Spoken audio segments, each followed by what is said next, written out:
Okay. So Esoteric Book Club on May 11th, 2022. We're talking about the Pope tonight, letter 5 of Meditations on the Tarot. So yeah, let's go over like overall impressions of the chapter. I made it through the chapter. Woo! This is I mean, from the number of people who are not here, I'm going to say that this is a accomplishment. Thank you. Thanks, At this point, people are probably desperately behind and just are having a hard time catching up if they haven't been keeping up or staying ahead. Mm-hmm. Yeah. Yeah. But why don't you start us off with a quote? Because I like your quotes. Ooh. It really gets things rolling. Well, I have one for the end, but let's see in the beginning what we can kind of open it up as.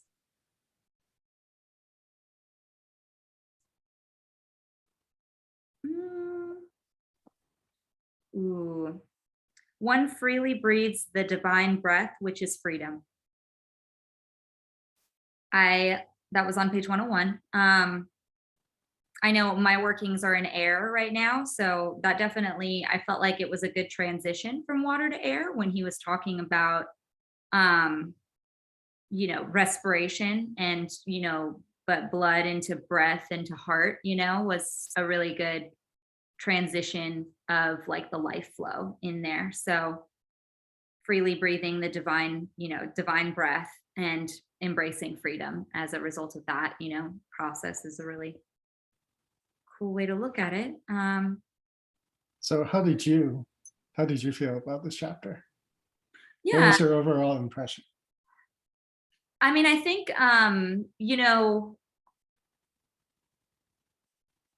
I feel like the tone of the author still is one that I have a hard time relating to. I feel like he is very well read, very intelligent, and gets a lot of information out really quickly, which to me isn't like my thought process all the time. Like I definitely am very quick with thoughts, but this is a little bit, it feels a little like rough or something, or I don't want to say chaotic because it flows, but it's just a lot of information. And I think that's good.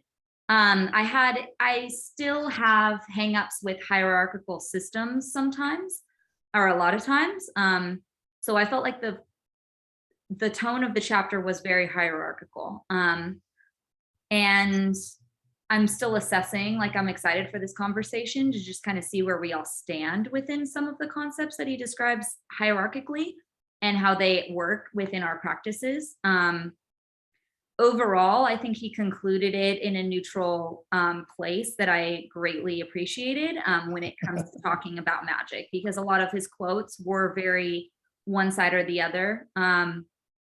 But he kind of ended it with, but it's all kind of neutral. So I'm like, okay, cool. So it didn't have me dismiss him as much as I could have if it were like, this is ultimately bad, this is ultimately good, but overall I enjoyed it. I found a few good quotes and a few question marks, but what were both of your impressions? What was your impression, George? Yeah, I started off kind of like with this kind of stance, very standoffish, given that it is literally the Pope. But I think I was deeply moved by it, which is something that I don't say very often about much of anything. So this is unusual, and I totally understand where a resistance would be coming from as somebody who's not of the Christian faith or did not grow up in it at all in any way, shape, or form. And also the assumptions, the people that he quote very much operated in the last major eon. But the information is hard to ignore. it feels like every sentence I had to stop and digest the information, because I feel like wisdom is just overfloweth in from sentence to sentence, and if nothing else, and this is reducing it to the absolute bare minimum, it is a beautiful treatise in logic and in a logic that is informed by the heart. But at most, it's just wisdom. It's just wisdom all over the place, an outpouring of wisdom. And it's a kind of wisdom that is based in a lifetime of exploration. And I agree with you, the information comes real fast. But I feel like that's only because he is through probably however many cards that he's going through, essentially expounding on his entire esoteric theoretical and practical framework that he has built up over probably, I don't know, maybe 4 decades. He wrote the book. He wrote the book at the age of 67. Yeah. Oh. So it feels like a crystallization, a synthesis of everything that are, many different aspects of a practice in a lifetime of study, and a lifetime of religious thinking and religious fervor, so to speak, fervor in the sense that he discovered it and developed a deep appreciation for it. So that really is deeply moving in the fact that, now we are 5 cards into this, and I'm finding more and more and more value. This is something that I don't tend to find with any book, right? Even with the like the traditional knowledge books that we have read, I didn't get that, right? I felt like it could have ended like 3 chapters in instead of, taking 7 or 10 chapters. And this is like an expansion and a growth, right? With every aspect, you see more of the previous chapters reflected, but you see new aspects of it as well, setting you up to really have that sense of like heart flutter, right? Of anticipation of what else is coming up, what other aspects are going to be unfolded, and you're really at once really jealous of someone who has had this time with this kind of practice, and 2, really being just admiring of somebody's depth of their practice as well, seeing just where it can possibly go. And I know this is kind of a gushing kind of a gushing overview of this chapter, but we can go into very much the detail and the informational, but overall impression is I am more than impressed by what he has to say, regardless of the context of the religiosity. I even think that a lot of that makes sense. Even as somebody who is not a Christian, I'm moved by what he has to say. And it is, I don't think, not in alignment with the central tenets of this great world religion. Even if he has some leanings in his own opinions about certain things. And certainly his language, his mode of thinking is a little bit out of time. I feel like folks, the younger generations are going to have a much harder time. I'm kind of a crossover generation anyway. So I can see that worldview and I can see the newer worldview, but neither is compatible with me. So I have my own issues, but definitely I very much appreciate it and very much enjoyed it. It moved me, actually, reading these words off the page, even though it's such a wordy and intellectual, but it really did touch me at a much in an emotional level, at a soul level, spiritual level. Yeah, that's so cool. Yeah, thanks. Cody, yeah, what was your impression of the chapter? Yeah, I sometimes flip between what George is saying, like similar to like, is this guy totally full of shit? Like sometimes I have that thought, like he's just like puffing a bunch of air, and I'm just like, is this really anything? But I definitely am leaning towards the former, George's standpoint overall. Like when it comes down to it, there's like, there's wisdom there, like no doubt. I'm definitely connecting to that, like big time, just with the what all the stuff, spiritual stuff that I've read, it resonates really well. But it also is taking things to a place that I've never, and I've talked about this about the previous chapter, but that I've never really gone in magic or religious studies. It's like this theurgical stuff is just really interesting to me, and it's definitely getting me to question my motives in life, on a really good way, but it's also really hard. It's like, okay, that what's really important here? What am I actually doing? Like everyday magic, like the idea that we're always doing magic all the time because we're alive in the world doing things. But like what's our real intent, and for what purpose are we doing that? And that's what this chapter really gets into, I think, for me. And relating it to the body, but like the body spirit connection, that those dichotomies and those aspects, the pillars of severity and mercy, just really interesting. Like I studied that stuff before when I was studying the Tree of Life, but like it's really bringing it in a really interesting way, and a way that's really getting me to like see merit and try to like do this stuff. It's kind of like it's definitely like undermining my selfishness, and I think that's what's hard. That's like that selfishness in life, and what also like the whole structure of like what I'm selfish because of society like makes me that way. And then but his whole thing is like elevating the ideal above the reality, and that's what's like really cool about it. Like it doesn't have to be a struggle. It's just like just live the ideal, and that's really a powerful motive, like a powerful motivator, I guess is the word. But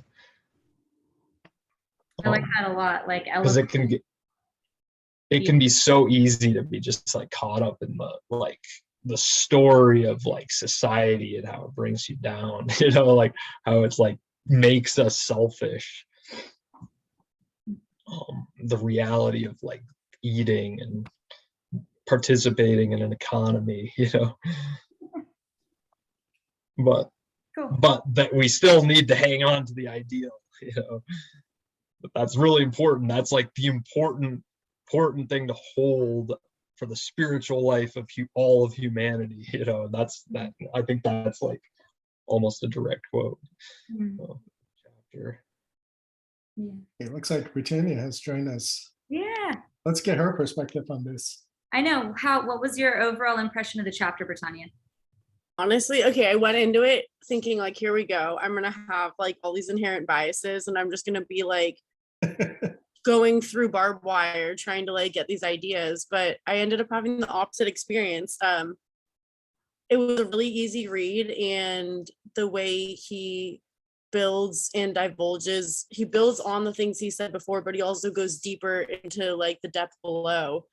The way he like outlined the vein work of like the respiration of like spirituality between like horizontal and vertical, and like the way it interacted with the pillars, like just the polarity of those ideas, like the magnetism and the weight and the force and like the energy behind it was like, it was like a pop in my brain. I was like, I almost felt like I got it, like physically, like, like when the thought's like, aha, and I was like a light bulb. I was like, oh my God. But it was like my heart and my mind were feeling it. And it was like how he was building on what you had to kind of sacrifice a part of yourself to be a part of the bigger, but you're not really sacrificing anything. You're really just kind of like doing this reciprocity.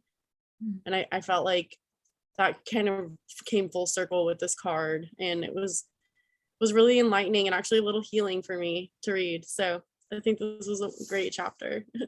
Surprisingly so as well. So yeah, that was fun. I enjoyed it a lot. Yeah, I feel like you had the same experience as I did.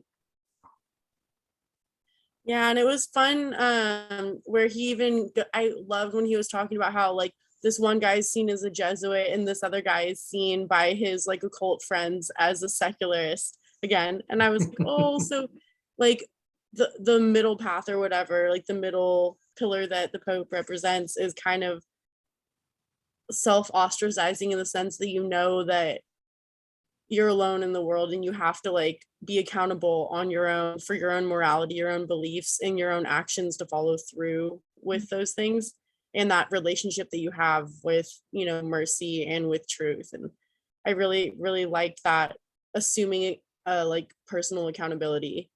Mm. I felt like that was a really really nice touch. Mm. Mm. I like It was like, oh, okay, I kind of needed to hear that right now.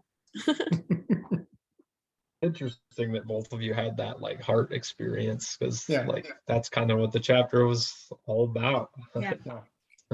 Yeah, like the three different parts of the staff, like three different like, I don't know, I guess the subculture or like sub breakdowns of what is like mercy or like love, or what that relationship with like your spirituality is on those three different levels of like, what was it, divine breath, and then like divine light and divine fire. So it was like the spirit and I don't know, love, and I don't know, the way he equated that was like so literal and so metaphorical and spiritual. It kind of really like brought it home for me. Mm-hmm. Yeah, I really liked that part too. I think that was in the beginning, right? So yeah, let's go through it, because I think that's close to the beginning. But what he talks about, benediction, right? So, and it's a sacerdotal act, which describe what is benediction? Like I know, but what's the like layman's term? Because it's a Catholic act of servitude, right? Of being in service to others. A selfless act The selfless act. Okay. to benefit others, yeah, not for yourself, obviously. So like the benediction of the Christ would be like Christ dying on the cross, right? Well, like, yeah, because it was saying like one man's soul suffices for all. That was kind of like that metaphor where like the benediction of his one act kind of is indicative of how everyone kind of has a microcosm that experiences that, I imagine. So at some point, it's funny because even like bad people try to like end up doing good things on accident because they're like trying to get to something. Yeah, I mean it's this yeah, I mean I see it as like, yeah, it's benediction is like the ultimate infusion of the grace of divinity, right? Ultimately, it's like it's grace. It's what causes grace. It's like that infusion of like, you get to that point of what it was like severity, and then that's when mercy comes in, and that's when like you get that message and then you act on it. And I feel like that act is the benediction. It's like the transmuting of the, I feel like I should help someone, to like knowing that you're helping them and just doing it. Cool. Okay, that makes sense. And that's right. Talking about the pillars and going into prayer. So what? Okay, so the pillar of mercy and that of severity correspond exactly to the two columns of prayer and benediction on this card. So and then he related severity to prayer. So like the suffering that we go through can be seen as like a prayer, while the mercy that we experience is like the benediction action. The way he wove the prayer in there was so cool. I was like, okay, as a writer, I love that. I'm not even super religious, but just like infusing it in that way, I was like, Yeah, he brought the religion right off the page, right? Because of I think the theoretical rigor and the beauty of the thought system, but more than that, right? That sense of awe, that sense of sacredness that comes through the page. Somebody who really kind of believes in what they are saying, even though what they're saying is quite technical. It has its basis in that kind of experience that we all at some point in time have shared in whatever way and whatever form that we have gotten but he does it so well in the language and the specificity of the language and the creativity really of the way that he uses numbers, right? The symbology of numbers, of the fives, of the tens, of the threes, of the sixes, of the fives. These things all have sacred importance, right? And the way that he talks about them and relates them to things such as polarity or things such as union, things such as relation. These are beautiful things that esoterics are really good at getting you on that page, right? Getting you really starting not only thinking about experiencing, but also really being with those concepts and really starting to develop appreciation for that kind of thinking, that kind of knowing, that kind of being.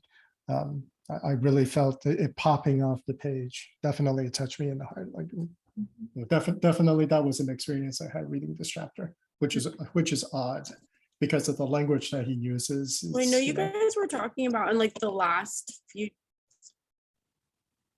Oh, go for it, Britannia. Oh, I was thinking the last few. I went back and watched the YouTubes of the ones I missed because I was like so bummed. I was just like listening to them, but I was thinking about how you guys were talking about how like getting in the flow state and like that meditative act of like being in the flow state, like with spirituality and being like having something born out of that, where it's like God is this and he has like you come out of that and then there's something that comes out of you that's separate from him, but it's like your flow state is where you get that. And I was kind of feeling like that while reading this, like the actual act of reading it was the flow state. And I thought that was kind of like a unique experience with the book in that way too, to where like the reading becomes like that. I was like, oh wow, the language and like the way he weaves the chapters together. Backing up to prayer just a second, and then maybe we could talk about the numbers bit because I love that. Those were like my two things that I got out of what you were saying, George. But like true suffering also is fundamentally always a prayer. I just love that because it really takes into like our daily actions, like what type of effect like suffering has on the world. And if you view it as like a prayer, then like there is a response to that. There is like something that's going through like a transmutational process that like really puts suffering into perspective. I guess true suffering is the key word there, but yeah, it's interesting, right? Because we're seeing, I don't know how much you guys have explored chaos magic, but much of what he says in form, right?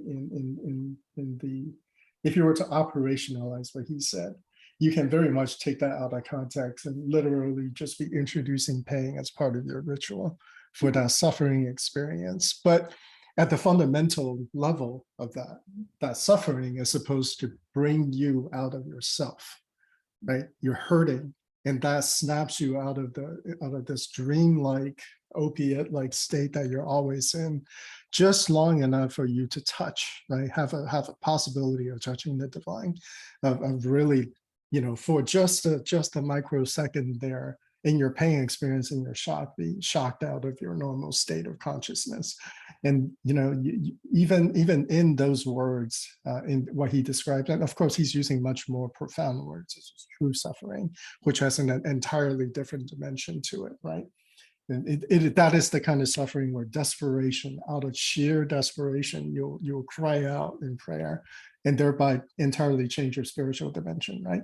It's a different level, right, of those kind of things. But even in the most profane use of these, you can see the echoes of truth in that surviving in even the most modern forms of magic. Of course, today we would turn it into a technique, right? This is a technique for this. This is a technique for that. You can induce this. You can induce that. Oh, all you have to do is access the gnosis state. Then you can perform these operations. Yes, all of that is true, but that gets into a little bit later on in this chapter when he's talking about the different levels of magic and what those different categories of magic implies, right? In this theoretical framework that he has beautifully constructed. Well, and I think that kind of ties into what he talks about with like good and evil and like the intent and like the actual carrying out of like the action or the service or the prayer or the mercy or the truth is it can be good or evil depending on how people are experiencing it as they're acting on Right. it. Was That's like how- what their intention is on it. And I thought that was really nice too, because I think that kind of explains a lot of why people like have hurt feelings or like don't understand the world or feel like it's not fair and stuff. Is that exactly is like it's not like it's not clean cut. It's not like it's either good or bad. It could be like a good thing but done in an evil way, or you know. And I thought that differentiation that he kind of zeroed in on was really really really helpful for me, and like just the way I view the world. It really like kind of made sense for me. And Haley mentioned a little bit earlier on, like in the end, he resolves the good and evil part of it. It's less about that because he's truly a magician, right? So much more he's casting into levels of understanding, levels of sophistication, and or levels of not making thought mistakes along the way. But I think he removed the judgment aspect from it just so that it is more aligned with the overall message. The good and evil other people have talked about, definitely. But for him, it's much more about, oh, here's a gradient, right? And where you would lie on that gradient, there's no moral judgment of that. Because we're all in some ways in the learning process. Even in the quotes that he chose, this is what he is suggesting, that even folks who he very much respects and have quoted before, are saying things like, we have all operated in a way where is there something super like alty and cool, and we're super fascinated by this other thing, but now obviously implying that now they know different. They know it to a much deeper level, much more sophisticated level of understanding of that thing, suggesting that their basic motivations have changed because of their previous experiences. The pentagram. I'm excited to talk about we're kind of touching on it here, which I don't know, we could talk about that now. I like the way that you're kind of like sequencing it through that. Okay, cool. Because it does flow. So yeah. Well, in that case, okay. So we talked about, Britannia mentioned a bit how, well, let's talk about right before that. So on page 101, it's, I don't know if you all have the book, but if you do, page 101, so the respiration, right? The vertical and horizontal. The law of horizontal respiration is love your neighbor as yourself. With respect to vertical respiration, the law is love the Lord your God with all your heart, with all your soul, with all your mind. And then he gets into what, right, heart, soul, and mind are, or not heart, soul, and sight, but the three levels of each, right? So the three levels of horizontal is love of nature, love of one's neighbor, and love of beings of spiritual hierarchies. So this I did get a little bit, this is the first part where he talks about hierarchies, right? Where he starts introducing the different like levels of things. It was interesting to see his, nature, and then like other, man, and then spiritual beings, and having it be in succession there. Like, what do we all think of that? Especially interested in, Cody, I know you're like with nature being there. Like, how do you feel about that representation of this, or like, what are your thoughts? Yeah, that part was a little bit tricky for me. Just because I see it all as being, I personally see an immanence that I believe that like he's a transcendent all in all, like, and I'm more of an immanent type of guy, but I was getting this sense of immanent, like it's both immanent and transcendent. God is both immanent and transcendent. So God is in nature, but not. It's like God, but he transcends nature at the same time. And that's just the sense I'm getting. I'm still like, I was struggling a bit with that idea, this idea of like nature being like hierarchically lower than God somehow, whereas I think God is nature. It's like, so it's like the hierarchy thing is definitely tricky for me in that regard, just based on my belief system that I've built up. But but I see this holism in what he's talking about at the same time that kind of reconciles. Yeah, he was talking about how you can make it a circle instead of a rectangle. Right, the curve. Yeah, the curve. Yeah.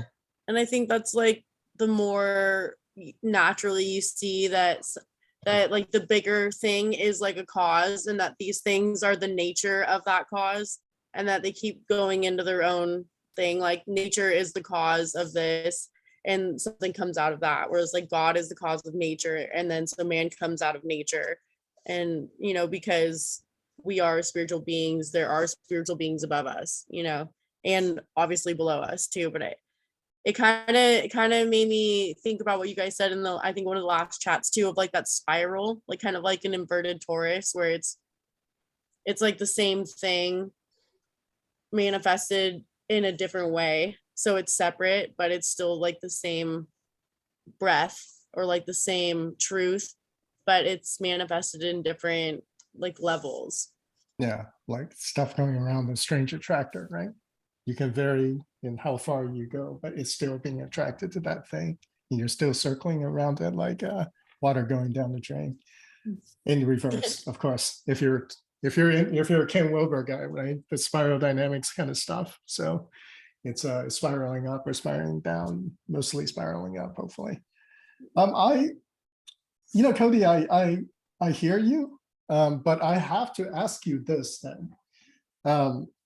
Because it seems like, and I totally understand because I think like you, but how do you deal with the concepts of even the most basic concepts of things like the tree of life, where every sephira, right? There's an order to the sephira, and it is a very strict order in which one descend into the other, becoming the polarity of that, and then it divulges and becomes a polarity of the one before it. So there's a very strict order and a hierarchy to that. Yeah. Similarly, things such as the realms and causal relationship and karmic relationship, in which there is definitely things that preceded and the things that is an after effect of. So how do you resolve that? Like if it's all emanation, if it's all a reflection of the whole, how do you resolve that with things that must occur in sequence? How do you resolve anything in time, in yourself, in your everyday? Well, yeah, I think that's what's tricky. I think time is what is the tricky aspect of that, and I believe that like maybe the resolution is a timeless kind of state. Like like it's like all this is always happening all the time, or it's always happened and it always will be happening. That's like it's.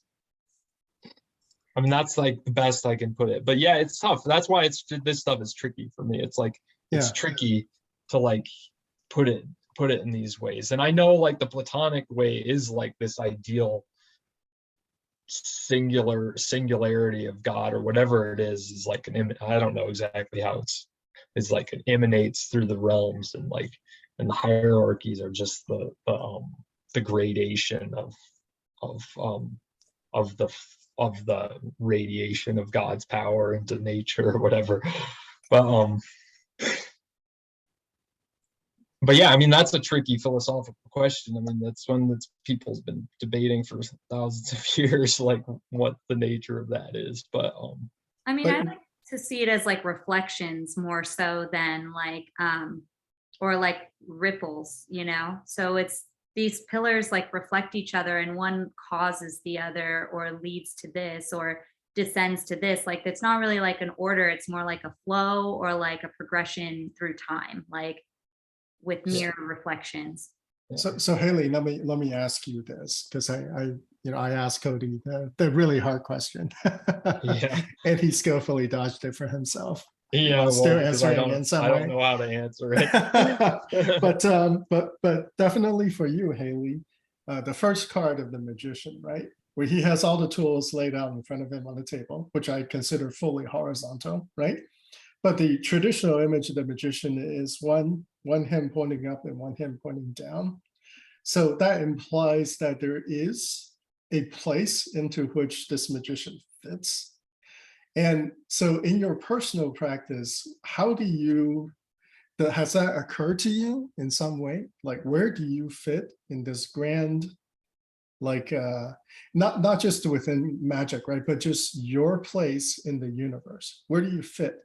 Are you transcending these limits as you practice? Are you moving yourself out of the order that you find yourself in, like the realms? Or are you, what is it? How does that work? Like when you do any ritual, right? When you're seeing the astral, how does ordering of anything works? Do you cause something to happen in the physical to cause some ripple in the astral? Like how does any of that work? Is there an order to the realms for you?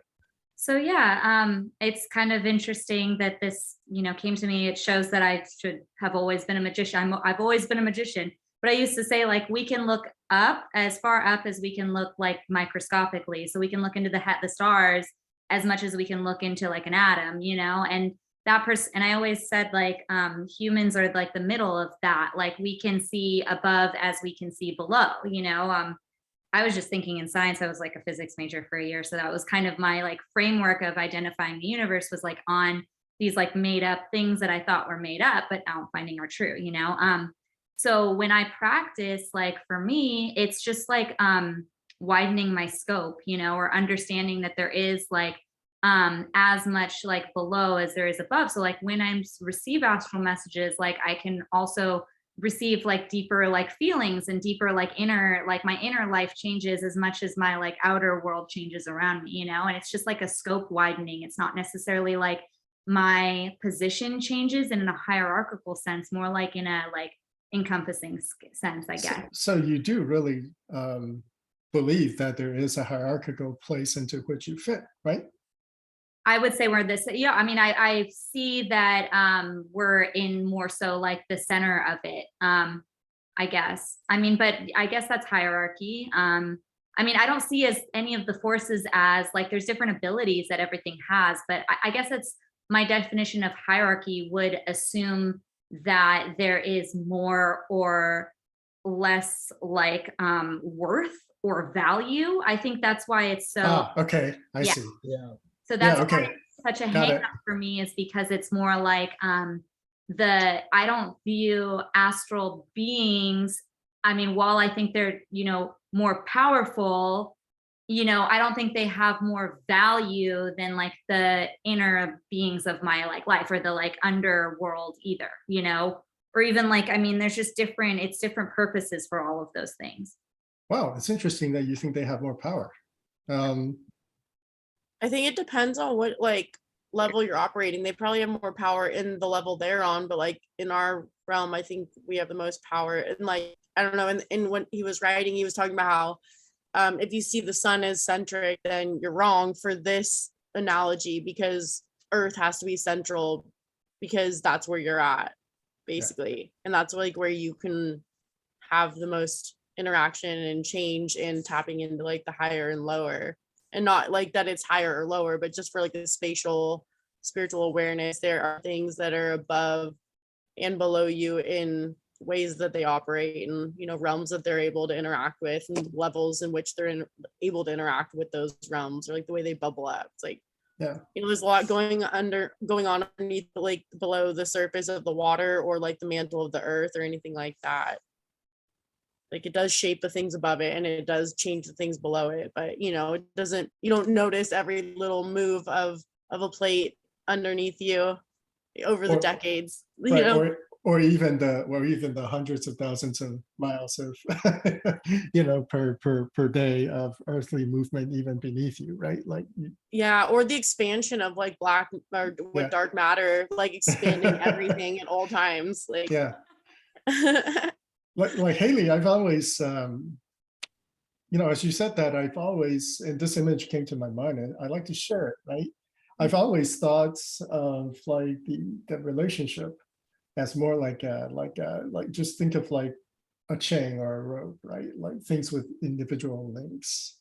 I don't feel like there is upstream from where you start the movement, right? And then there's downstream from that, but every single link in that, it has a purpose, and it has its role of transmitting this wave down the chain, right? So inherently, I don't believe anything has more or less power than you. I feel like you have a place in that power. It's so power beyond beyond self-generated power, but power in the where you fit into it. I think this has absolutely, and this is why it moved me so much when I read this in this chapter about your about the act of sacralizing stuff, right? Because you're really removing the kind of, you're kind of zooming out, right, on your perspective, and from the natural act of zooming out, you're purifying the will. You're not really increasing or recruiting more will, right? This is the 3 different types of magic that he talks about. It is literally about the purification of your will, and that is where the power comes from, in the sacred magic. And that's something that really resonated with me. And we can talk about that when we get there. I didn't mean to hijack this conversation, but I thought this was really interesting. We should talk about that. Yeah. What were you gonna say, Cody? Yeah, I mean, I think that's the interesting thing, is like we see these ideas of hierarchy, like you say, like having somehow more value, like God being more valuable, but there is this sense of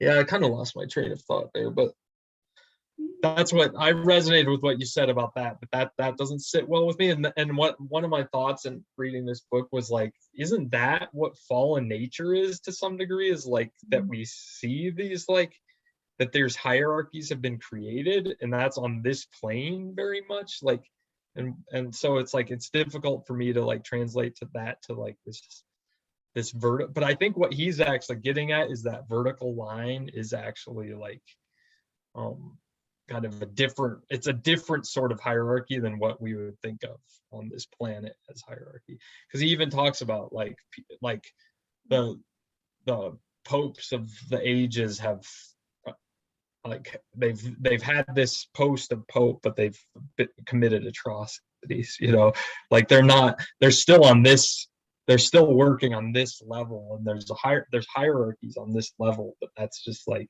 that's hierarchies of power and domination, and not hierarchies of purification, like the purification level, the vertical respiration. It's all about purification, right?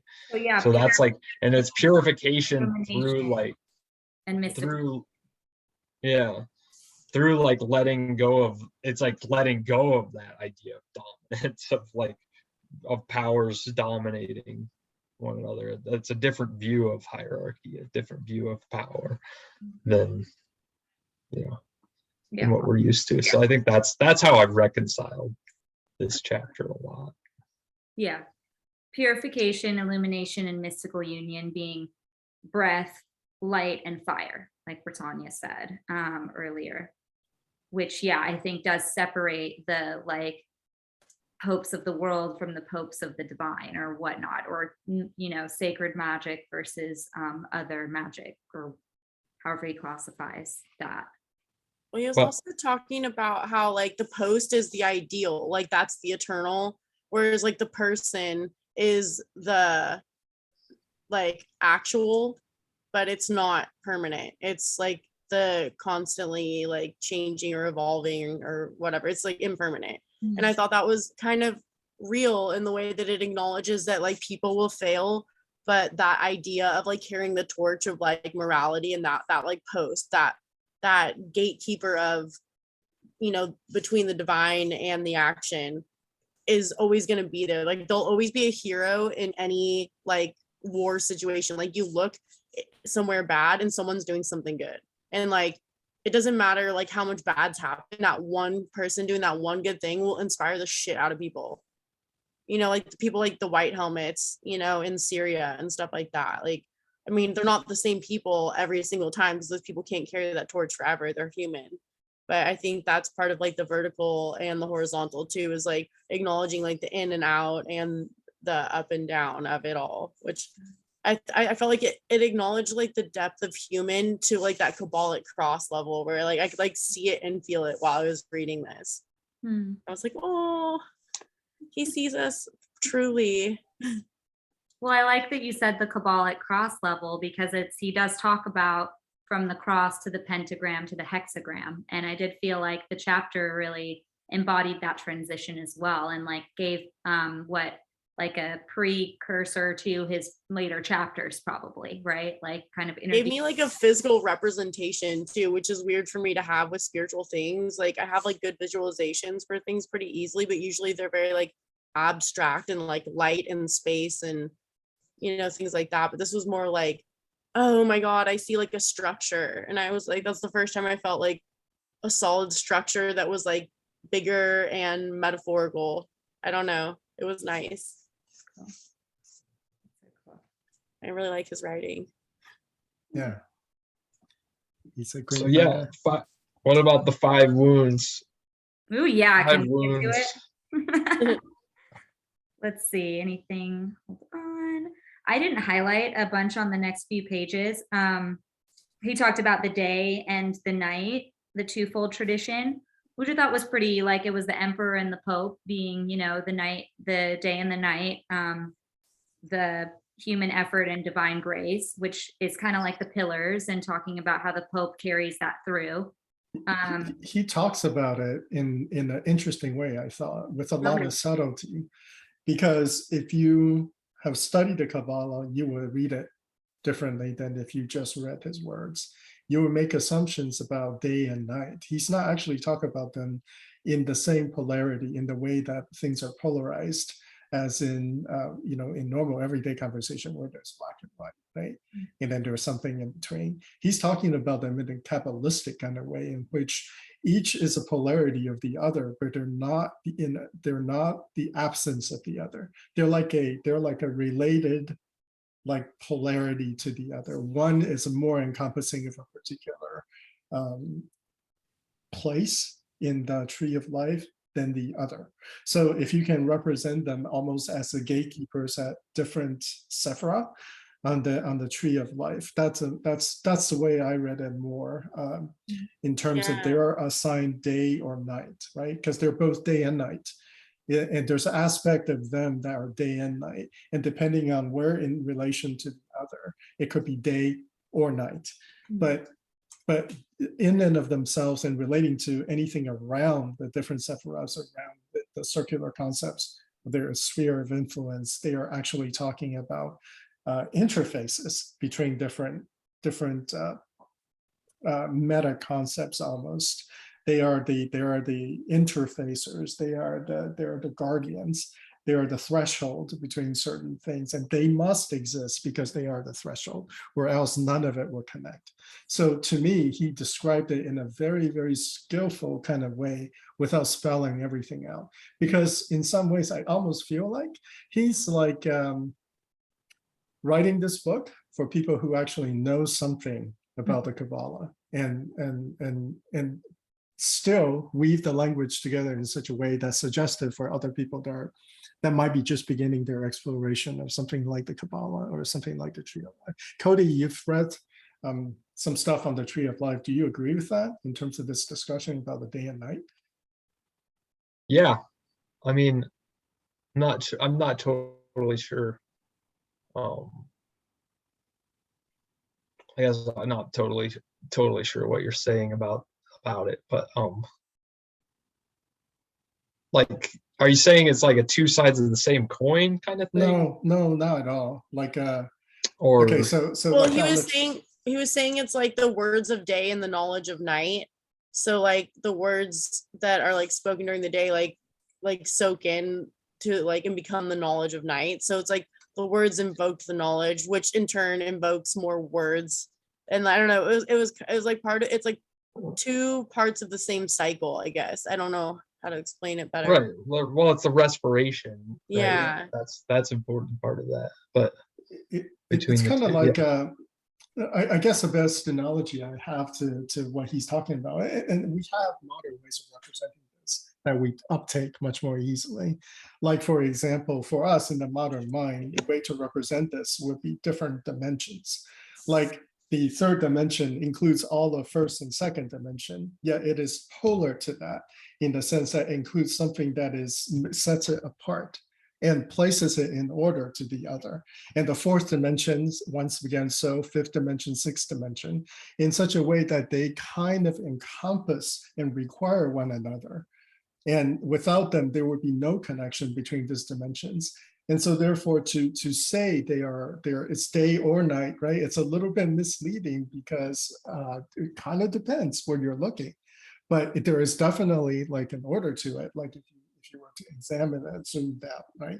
From some kind of zoomed out perspective. And yet they are they are part of the whole, but not exactly the same, and certainly not in opposition like the way that we generally think about opposition, like black and white, right? Right, or even two sides of the same coin. Yeah, like he even said something about this in the beginning, right? You have to. It's maybe it's not this book that I'm reading, some other book, but you have to kind of believe that in one-sidedness of something, because certain things imply if it exists, the other does not. So yeah, so it's kind of like, and for anything to exist, then you must believe in one way or the other. Like nothing exists or everything exists. There's no real in between. But and from either perspective, there needs to be a hierarchy for the whole thing to float, for the whole thing to make sense, if that makes any sense whatsoever. It's difficult to talk about this in normal, but normal polar language that we have. I mean, from experience, yeah, like just in my own ideologies, I guess, like coming from a very nihilist state to a very non-nihilist state, like the opposite of that. And then I feel like I'm like maybe a true middle pather, because it is like, I do think that both, like I'm more on the things that both are true. Like everything exists, but also that means nothing exists, and it doesn't really, you can go either way kind of deal. And going in the middle of that is more so like not taking anything too seriously, but knowing that it is in your life for a reason, but not having much attachment to that. It's this kind of like loop that keeps me going forward instead of being in either state. Because I think either state was a toxic kind of mindset for me to be in ultimately. So why not have workings to the anti-angels is my very pointed question to you. Why not? Why not reach out to the void, to the nothingness? Yeah, I'm excited to explore that once I'm there. I mean, I feel like I want to do, I'm just trying to take it. I'm very orderly though, and I do like structure. So, I mean, I'm excited to touch the void when I get there, but at this stage of my life, and what's good for me is to work through the elements and work with angels for now. But yeah, I definitely plan on like having more experiences with, non-angel or the opposite of that, or the void, and different parts. I don't even know. And I don't even know what that looks like right now. So that's also. I mean, it makes perfect sense, right? To develop the framework for the anti of something, you need to know the opposite of that. And if there's already a framework for that, then it's obviously a very sensible way of approaching it. So let me get to know this thing so I can try to strive for the opposite, right? Or strive for the complete absence of that. Yeah. Well, I remember when I was a kid, I wasn't very like religious, but I remember I was like pretty spiritual, and I like read the Bible and like went to different like services with my friends that were like Jewish or Christian or Catholic and stuff. And one day I went surfing, and I literally I was drowning. My surfboard leash got wrapped around like something like a log or something that was submerged off the coast of Huntington Beach. And I was like, I couldn't get my leash off. And I just remember like thinking like, oh, well, that was life. Like, I guess I gotta just be happy with what I got. Like, oh my God. And like kind of let go and like resign to it. And someone pulled me out and saved me. Oh. And like, we're on the cliff's edge. So someone like pulled me up, and like, I kind of like washed on the shore and was like, oh my God, like barfing up water and stuff, and like just kind of delirious. And I at me or like on the cliffs, there's no one. And there's no way to exit the beach. There's no way to get down to the beach or out of it unless you walk down the beach. So I would have to see someone. There's no one in the water and no one on either side of me up or down the beach. And I was like, I think that might have been an angel. Oh, And I was like, what just happened? Like, oh. it was wild. And I was like, oh man, like, I think that was a real thing that just happened. Like, I really almost died and I really just got saved. And like, it was like a really powerful thing that I still kind of think about. And I'm like, oh, when I feel like not believing, I remember that. Because So, it's like, it's not the absence of believing or not. They're always like that presence or feeling or thing or like opportunity for that occurrence is always there. It's whether you're like you said, scoping in or out far enough to like see that it's happening. I don't know. so I would give a counter to your story.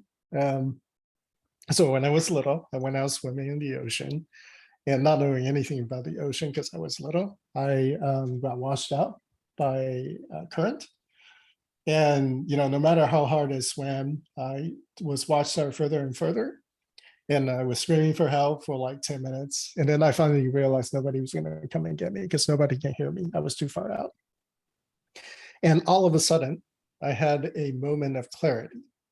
And this is pretty weird for a little kid, right? Who is under the spell of all kinds of, you're hard and you'll be so scared or whatever. The stress.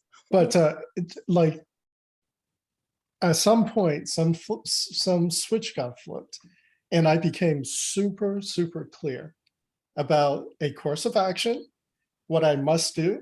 All of a sudden, a geometrical representation appeared in my mind about how to swim to the shore, and I simply followed it. I follow it to this day. I believe it was some kind of guidance, like in the way that makes most sense to me. And I did exactly what occurred to me at that moment, and I got to shore. I swim like in a vertical line.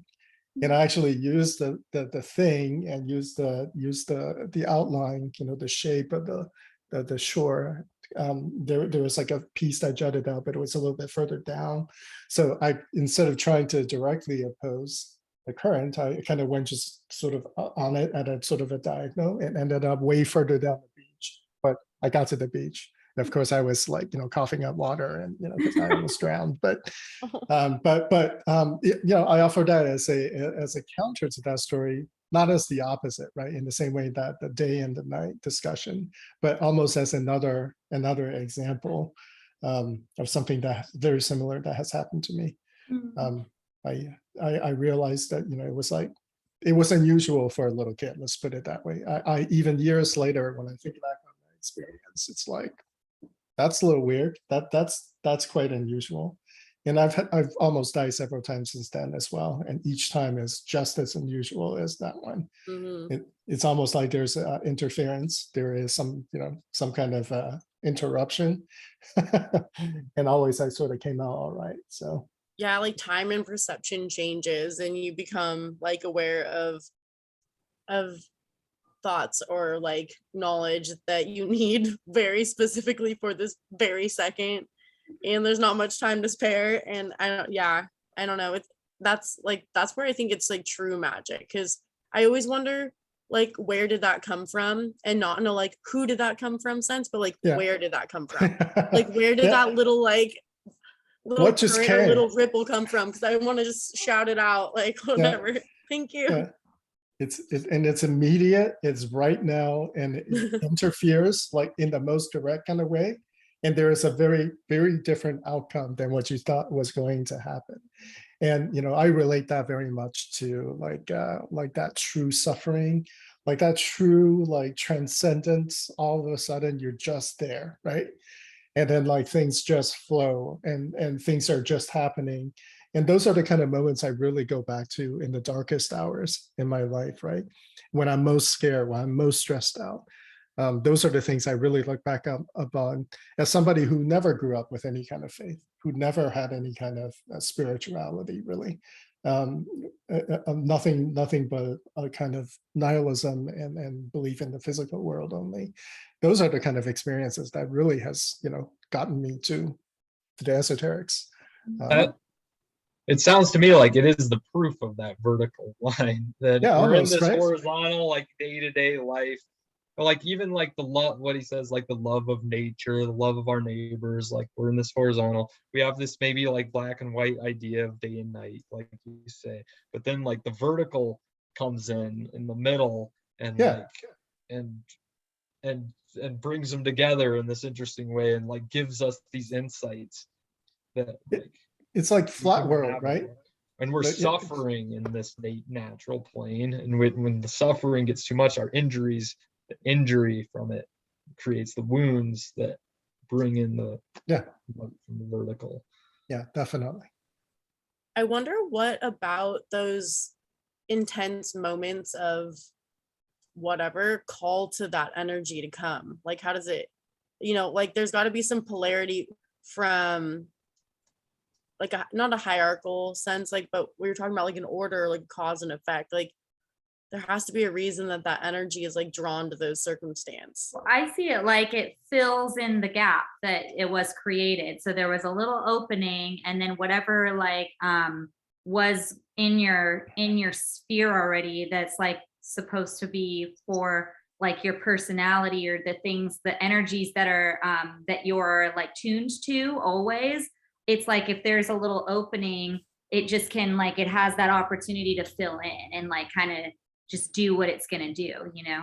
That's how I see it though. But yeah, I don't know if either of you have. Yeah, I think you're right. I think it's always there. It's just we just kind of shut ourselves out to being aware of it really most of the time. But it's there.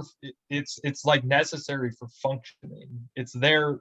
It like no matter what we have, it's like it is what causes functioning in this world altogether. But it's just how we relate to it in a sense. So as somebody who deals with some of the intricacies of the mind, right? As we would talk about it in a mental way, would be it's such an interruption to the status quo that you're temporarily lifted out of the condition of yourself into a more open state because you have forgotten yourself in that moment because something existential or something quite serious is occurring to you. And in that moment, right, you for the first time, it's like jumping into icy cold water. You are faced when something that really shocks you out of your daily day-to-day illusions of operation. And in that moment, you touch on the greater, the actuality of the thing and the greater truth, the honesty of your experience. And in that moment, you're in touch with the divine. You're in touch with the holy order. You're in touch with this hierarchy or whatever it is, right? In which you engage a greater part of yourself. And then that influences the experience. It's like Cody was mentioning the wounds that he really cast. Christianity is truly that wounded religion, so to speak. And if he really, the imagery is so powerful of that, right? It is an opening. It is like a thing that allows something to come through, and it is through these specific ways, especially if you relate it to a daily practice or a daily meditation or a daily life practice. It can come through more readily, or you can be reminded of that more consciously or more consistently. I feel like that's a huge part of this, the beauty of this chapter. It not only spells out the methodology, the theory behind it all, but it gives you the kind of clues as to how you can access it. Totally agree. Okay, so moving on in the chapter. So he talks about the so the geocentric cosmos, which we talked about, and the heliocentric being the center. That's kind of the next thing, which I feel like we discussed, but stop me if I'm going too fast. I really liked on page 104 towards the end where he said, thus Buddha recognized at the same time denied the fact of reincarnation. He recognized it as fact and denied it as ideal. I thought that was really interesting. Perspective, reincarnation commenced only after the fall, and it will cease after reintegration, which I haven't heard him talk about reintegration before. We talked about being pure or purifying your will, but the idea of reincarnation ending after reintegration. Like, do we have any thoughts on that, or any maybe other traditions that, because I don't know, I don't know a lot about it, I will say. I kind of compare it to like how your brain works, where like you secrete like chemicals and there's like this reuptake that happens. I don't know. I kind of feel like in a way, like just like that modality of like souls are put out into the world, and then there's like this reuptake when like it's your time to go, wherever. I can't even assume to know, but I think it's interesting because the idea of reintegrating means that you are made out of something, but you are separate, and that you're going to be returning to it. So there's this like inherent cyclical nature that's like, I guess, asserted with that phrase. So I don't know. That had me wondering if it's like claiming that like we come from somewhere and we go back to it, because reintegration kind of inherently means that, correct? Yep. So that was not like hard for me, but I was like, that was one of those ones where I was like, do I agree with that or not? Like, I can't assert that I would know that we came from the same place we're going, and I honestly would assume that that wouldn't be the case, because if you change, then you can never really go back to where you were before. So I feel like, I don't know, in a way, like that one hung me up a little bit. Yeah, I know I used to say like a year ago, like I practice magic so I could, choose where I go next.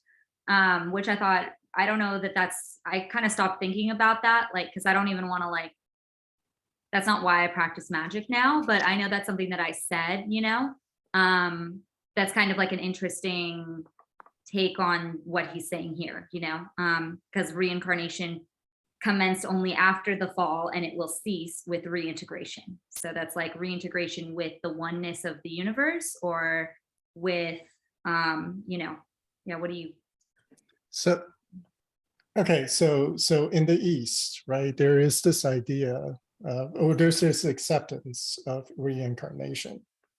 The reason why you keep coming back is because you haven't finished learning all the lessons yet. You haven't made the progress that you need to be making to level yourself up, so that you come back again to keep learning those lessons until you finally are transcend, so to speak, the cycles of karma, right? Because as you're accumulating these lessons, you're also are the causes of all the ripples that you have introduced into the world, and cause other beings to be affected by these ripples. So in essence, Buddhahood is to reach a point in which you can get to decide whether you want to come back or not, if you want to cast it into the words of Buddhism, right?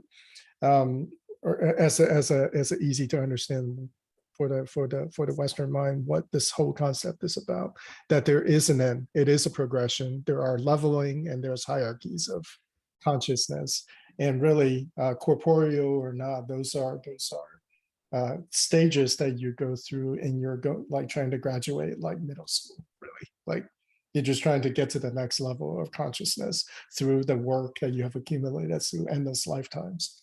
Speaking of reintegration, I feel it's important to look at it in the micro first, because it is easier to relate.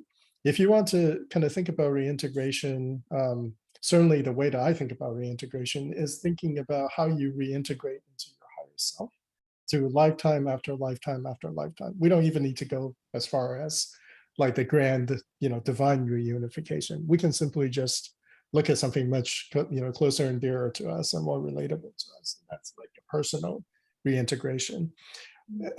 So it's not going back to like per se the same as you were, but really adding to the evolution of that thing.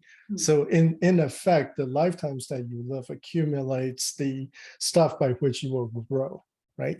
As a spiritual organism, and that your lessons are learned through incarnation.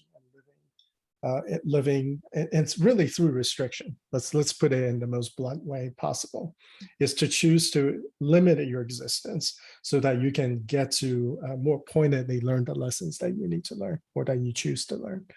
And in this way, it really very much aligns to the fact that God is learning through us, and that God is infinite, but we make him more. I guess is one way of that I tend to model it in my mind. And that at some point he has to separate us and give us restrictions to help us evolve. And to help us evolve is to help himself evolve. So it's to help him grow, to help him appreciate, to engender in his creations more of the kinds of realizations that he can have, to increase, so to speak, himself. When a being is infinite, how do you keep increasing yourself? Is the question that I think it's quite central to this kinds of this line of inquiry. How do you increase something that's infinite? Right? How do you add to that? Well, you engender more of yourself to learn all the lessons, to create more beings, and those beings will create more beings like them, right? So you create infinities upon infinities of infinite numbers, right? Mm-hmm. So that's a people mind can grasp sort of concept that kind of makes sense, I guess. So reintegration in this context would assume expansion instead of just like a reuptake. Okay. Yeah. It is a reuptake, right? Because it's an integration of more. So reuptake does not imply, moving back to the totality, right? It's increasing that totality with even more. I want to say MOAR, more. More. Cool. Okay, that makes sense. So, okay. Cody's real quiet about this. Yeah, what do you comments, Cody? I'm not that interested in that part, that aspect of things of reintegration, because it doesn't really. I mean, I think of it's interesting as like a everyday thing. We're always reintegrating into something, or we're always part of a whole anyway. So, on some level. So I don't know. It's just that question just doesn't interest me that much. Yeah, we are the universe experiencing itself. I like that, but that's not what he says here. I'm just saying that myself. He goes into so then now we're getting into the quotes next, and it's about, I think we're starting to get into the pentagram conversations, but it starts with so Louis Claude de Saint Martin. God, my California accent butchered. But then basically, so he keeps, but then Eliphas Levi, right? It's Eliphas, right? That guy. That guy. Yeah. I mean, this was very enlightening to me, just on what just because that's a pretty popular name in in magic, right? And just him talk. So he wrote Transcendental Magic, and him, direct quotes from what the pentagram signifies to him, and what the pentagram. So this is page 107. The pentagram, which is in Gnostic schools is called the blazing star, is a sign of intellectual omnipotence and autocracy. And then getting into the fives, the quinary, right, is the number of religion, is the number of God united to that of woman. So I thought this was just really enlightening, though, on what his thoughts are about pentagrams and, being, and it kind of did like, I don't know. I kind of now understand why there's a little bit more scrutiny on Crowley than maybe because I think Crowley's more of a descendant of Levy's thoughts, right? Or that's his lineage kind of. That's what and I mean, especially when you're saying the blazing star, that's very the lambic, right? I believe Crowley thought himself to be a reincarnation of Levy, actually. Okay. Oh, good. Yeah. I didn't know that. Okay. I'm pretty sure. Huh. Yeah. That explains a lot. Thank you for that knowledge, Cody. Pretty sure. I have to double check that. That sounds right. And it does point to his early works of being very much like this, right? A sign of intellectual omnipotence and autocracy, like that. And I could see how, like, using pentagrams in this way can be very much so like saying that you're above the divine will and this is my will and, you know, you do my will kind of things. What do we think about that? Because that's what's said in these. And I think later he has a more unbiased perspective. But what did we think about this line of quotations and where it was leading? Yeah, so I think this quotation is exactly what you said about practice of magic a year ago. Okay, right? Yeah, exactly what Yeah. you said. I get to choose where I go in my own life, right? I get to choose my path. That's autocracy, to the sheer exercise of will in terms of power, right? You exercise power in your own life, choosing whatever direction that you go. That is literally the definition that you operated, or at Yeah. least you said out loud. That's the reason why you do magic. But Right. obviously, through time, things have changed for you somewhat. So I feel like it's a very relatable thing for anybody who starts magic. I think you're attracted by all the bling, as they like to say, and then you end up with something different. And that's always a fun thing to see what it becomes for people. I'm sad when I see people self-destruct, but mostly people end up in very, very interesting places. Mhm. Yeah, in their evolution.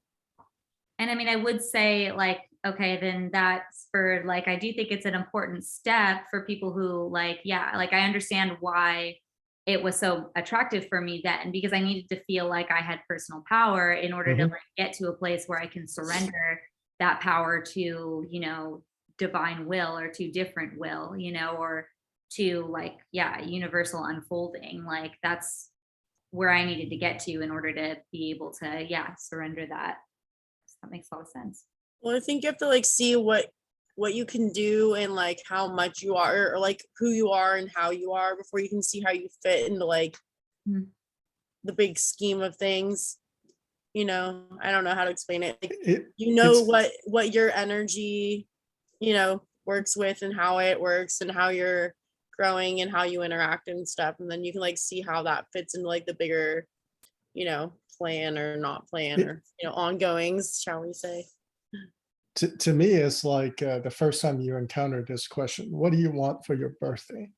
Like the first time you were asked this, you're like, all of a sudden, it's like you were just like you were struck by lightning. You finally say, what? I get to choose? And then from every point after that, right, you're asking for stuff, right? It's kind of like that, right? You need to first experience personal power to really believe in the efficacy, to really start to see differently than the picture that you're always being conditioned to believe, which is powerlessness all the time. I can't do anything about climate change. I can't do anything about the political environment that I find myself in. I can't do anything about big money. I can't do anything about pollution. I can't do anything about the sixth extinction, all of that stuff, right? That you're being rained down day in, day out. And it is through those little acts of personal power that you're like, wait, you mean I can change all of that? Like in some way? Like I can set into motion things that will actually have some kind of impact? And it all starts really, I mean, I agree with Britannia. That's like, I mean, it all starts with that little thing that you're like experiencing for yourself personally that eventually ripples out to something that is much bigger than that. And I do believe there's a sequence for people to, for people to begin to zoom out a bit. It's like first time you zoom out, you're like, oh, there is like zooming out. And then you're like, wait, I wonder how far I can zoom out, right? You just start zooming out like a whole bunch. And I think that's the regular practice of magic. It really gets you to zoom out a lot and zoom in a lot too, right? Because if I can zoom out, I can zoom back in. I can zoom way in. I can zoom to the atomic, to the quantum level, right? It's like you begin to understand that this vertical dimension is available to you. And through the introduction of this vertical dimension, and in his parlance, right, through the 5 wounds, that it's absolutely possible to begin to think differently, to act differently, to begin to really try to purify your will. Well, I think those like experiences of like personal experience like call in that personal accountability and responsibility on those different levels. Sorry, I didn't mean to cut you off, Cody. Oh, good. No, I was gonna just say it's parallels. I was just gonna take it to just following the book, take it to where what he talks about next. I think in the book is the those currents of history. I think this is analogous to that. Like we had like just the cross in the medieval times, like, and there's kind of a severity in that, like that hierarchy that we just see, and that becomes like in our mundane world, it becomes that tyranny that I was talking about. We forget about we actually lose sight of the vertical, but then we start seeing like the pentagram. We get the pentagram, which is like elemental. We start like, oh, the elemental powers of earth, we can like start messing with it, and we start seeing some power and like to actually like empower ourselves, and we get humanism and all of that. And then like I guess now we're moving into the hexagram where we like start coming back to the heart, and like there's a love aspect that gets into that, I guess. But that gets more into the Lover's card, which is next, I think. But he talks about that in this chapter, but the Lover's card expounds on that more. But Yeah. Are we good to talk about the so yeah, let's start talking about the like purity aspects and what the currents, hold on. The 5 dark, so it is necessary that the 5 dark currents inherent in the human will are paralyzed or nailed. The 5 wounds are therefore 5 vacuities, which are vacuities, which results in the 5 currents of the will. And these vacuities are filled by will from above, i.e. absolutely pure will. This is the principle of magic of the pentagrams of the 5 wounds. I put a note next to it and I said that was, I mean, when I first read it and then he expanded on it, I said it was a little reductionist. I was like kind of reducing everything to 5 wounds. But then as he like talked about it, I understand a little bit more. But yeah, let's go into it, right? What do you all think about that? So first and foremost, I'd like to ask you guys, why do you think the number 5? Like, what's the first thing that stood out about the number 5, as opposed to the number 2, right, which is the cross, or the Kabbalistic cross, which is 1, 2, 3, and 4, right, or 1, 2, 3, or if you're reading the levels. Why the number 5? Why do you think the number 5 is so central? I think it's just even like with the Pope between the pillars, that there has to be like this oddity in like the number. It has to be odd in that sense. But I think it also has to do with like the elemental accessing points of the way we interact with this like plane that we're on. It's almost like he's writing it for somebody that is a human, instead of like a extraterrestrial, or so it's only very specifically for like the human experience to read and understand that. And I think that that's really cool, because it does even put into the place like how we need to be very like tuned into the way we are like that. I don't know, the way we are humans, and the way that we have those wounds, and the way that we interact, react, and like reintegrate that knowledge that we've learned through those wounds. I think that it's very like specific. And I don't know, at first I was like, I don't like authority, so I'm like, no. And then the more I read it, I was like, okay. Like, it was really funny. It's like finding myself laughing at myself while I'm reading this. Haley, do you have any opinions on why number 5? Well, I mean, I do think they're pivotal. I think 2, 5 to 10. I mean, they're very pivotal points of your own like magical evolution. Like I can see how those are significant numbers in like the astral, or in like talking to magic, because 2 you have separation, 5 you have like oddity, like an unbalanced middle that you have to come into terms with before you move into like the 6, 7, 8s, 9s even. I mean, that's like, I have like preference over number when I get to different things, but I do think 5 is like a very much so like a balancing which way is it going to go kind of thing. And I like how he said 5 relates to I think it was card 10, which I looked ahead, and that's the Hermit card. Let me just make sure. Oh no, 9. he was like 5 and 9 are both like those are the two corresponding something. But yeah, I don't know if that answers your question. I mean, I don't have overall like impression on the number right away, but it makes sense that why he said like 5 times 2 is 10, you know, and that's like, that makes sense to me. Yeah, it's so interesting. Like, Cody, do you have any any feelings about why the number 5 as being the next one in the sequence? I mean, I think there's a lot. I mean, there's a lot of significance, and he talks about that a lot. But it being the 5 senses, but then the 5 limbs, embodied. So it's corresponding to the 5 whatever sin wounds. I forget what word he used. But yeah, I mean, I'm still not like there's a lot. I mean, I could say there's a lot of numerical correspondences with 5 that like I've looked into over the years. So it's like I don't know. I could say a lot, but there's in this case I'm not being able to distill it into this I think he's particular trying to branch context, out. other than what I just said and what Haley already said. Well, I think like going off of what George said, where it's like it builds off the cross, starts as like a basic structure, and then like the next structure after that is going to be, I guess, the pentagram for like the strength and validity of what it represents and the way it corresponds, and then it's going to keep building on that, like not like sacred geometry, but just like actual like geometry and like mathematics and like the way physics works with the way energy flows and the way we interact with it. I don't know. I see what you're saying too with that, like the body, like the limbs and stuff. I think it corresponds so well in those ways that it's almost undeniable, even though it's like you're kind of trying to still ask why, but you already kind of know and accept it as like slight truth, like where you're like, yeah, I get it, but you're like still questioning it, which I think is healthy. George, Yep. yeah, sorry, you mentioned to me a few weeks ago on a Sunday, it goes like 1, 2, 3, 4, and then N. Is this kind of like what you're talking about here, or? Somewhat.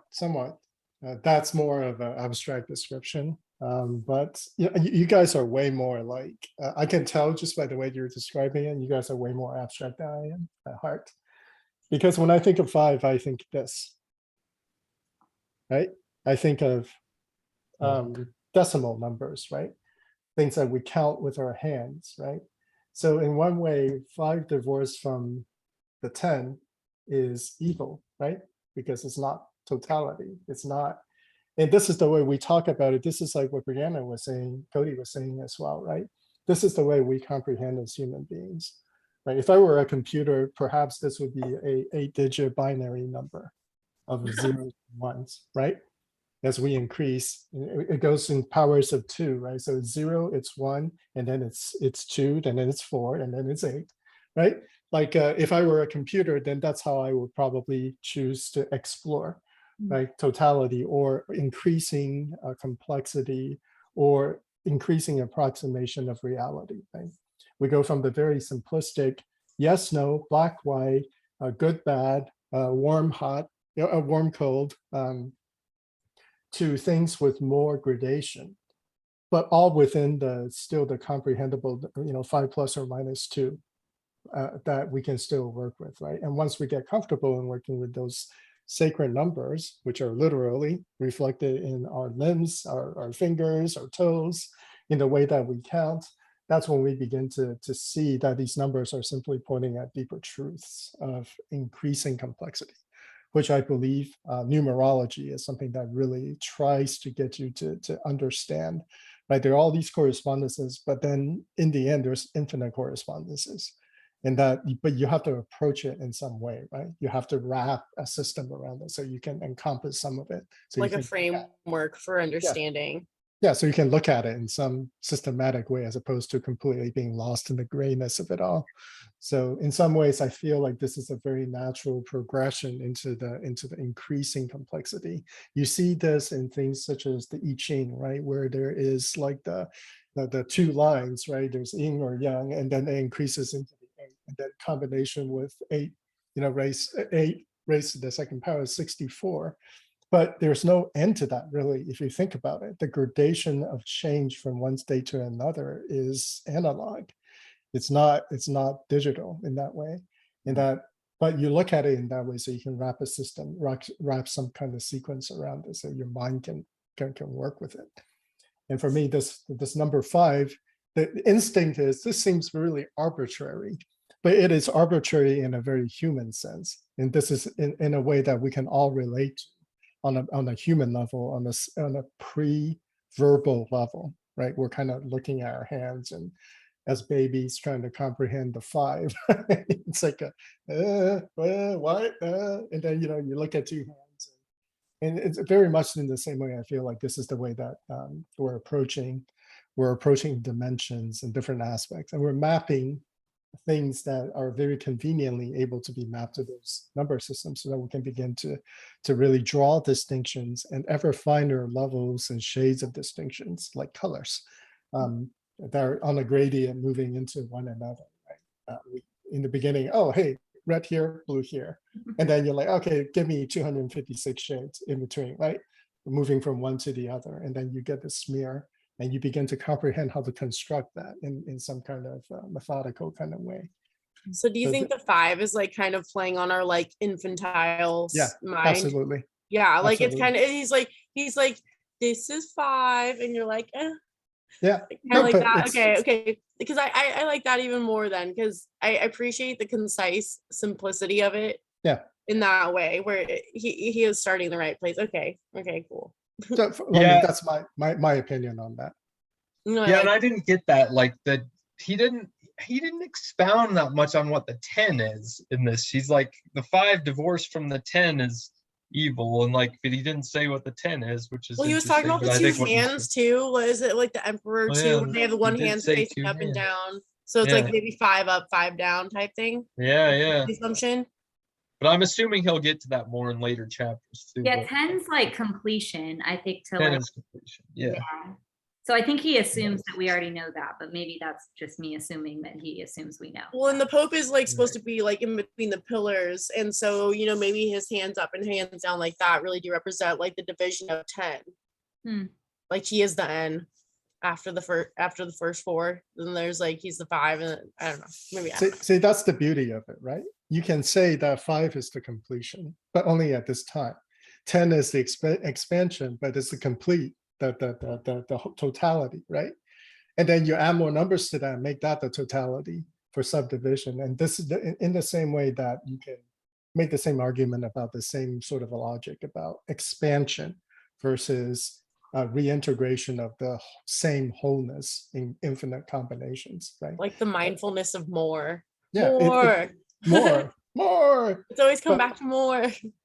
but and so right, these numbers and number correspondences really are interesting in that way, because it does help you to progress in some kind of systematic kind of way, like and by systematic, I don't mean to downplay that, because the transition from the cross to like maybe even the 4 elements, right? It started actually with the 4 elements, but became an abstract thing that had the 2 very distinct kind of dimensions, to the 5 to the 6. It's taken thousands of years. So while we say it's, hey, like a little baby looking, yes, yeah, like all of humanity, all of our collective consciousness is moving at a glacial speed, at an infantile speed, right? Because we're an infantile sort of creature. And so yes to all of that. And I feel like it does make sense. It does point at that. It's just not explicitly, we wrap around a lot of fancy words around it. In fact, it's, conceptually quite simple and simplistic. And it needs to be that way so that we can work with it. Cool. Yeah, I agree. I like that we brought it there too. That was good. analysis of his whatever. So after this, he talks about how, like, what the universal methods for appeasing these 5 wounds, right, or healing these. So the universal method of all ages and all cultures is nothing other than the practice of the 3 traditional vows, namely obedience, poverty, and chastity. So yeah, first reading this, I was like, oh, here we go. Me Oh too. my God. I'm so with you there. I was like, oh, here we go. But then as I went into it, it's just, I mean, it's beautiful the way he describes them. And I really feel that that just kind of points to how this can be like misconstrued for use of other than like reaching the divine will, like I just am really, it's really unfortunate that you could take such a beautiful tradition and make it so corrupted by, I mean, but that's, I guess, the way of the humans. But it's just kind of like, it sucks that these, like, when we first have to read obedience, poverty, and chastity, it's like, oh, geez, here we go, or whatever, or like, this is gonna suck. Like, I think that's just what we've been conditioned to think that these things are. So, I mean, I try to be mindful of that a little bit as well. But what did we think about this? Or any thoughts on that? I don't know. Well, I think that like those terms can either be like forced or they can be natural. And I think like the forced version is like that oppressive like rejection when you first read those words. And that's like what a lot of people's initial biases are going to lead them to do, is be like, oh, nope. Like, but then when you think about like when life naturally gives you those things and you have to work with them, like you do grow the most. And I liked having that like lens, like zooming outward on it, because at first I was like like same for a second, but I was like, I trusted him enough at this point after reading like enough into the book to be like, he's going somewhere with this, and I'm gonna wait for the punchline before I decided to skip a few pages. But I didn't end up having to skip a few pages, which was nice. Yeah, and I mean, I guess that might be too our inherent wounds talking, right? Like, it might be our wounds saying like, we don't like obedience, poverty, and chastity because these wounds want to remain, right? Well, the wounds is the method by which you access. So the wounds must remain. Right? Without the wounds, you don't have the vehicle. The wounds is not a condition to be corrected, I guess is the best way to say it. Okay. The wounds exist to point out the misalignments, to point out it is both the method and the symptomology, like of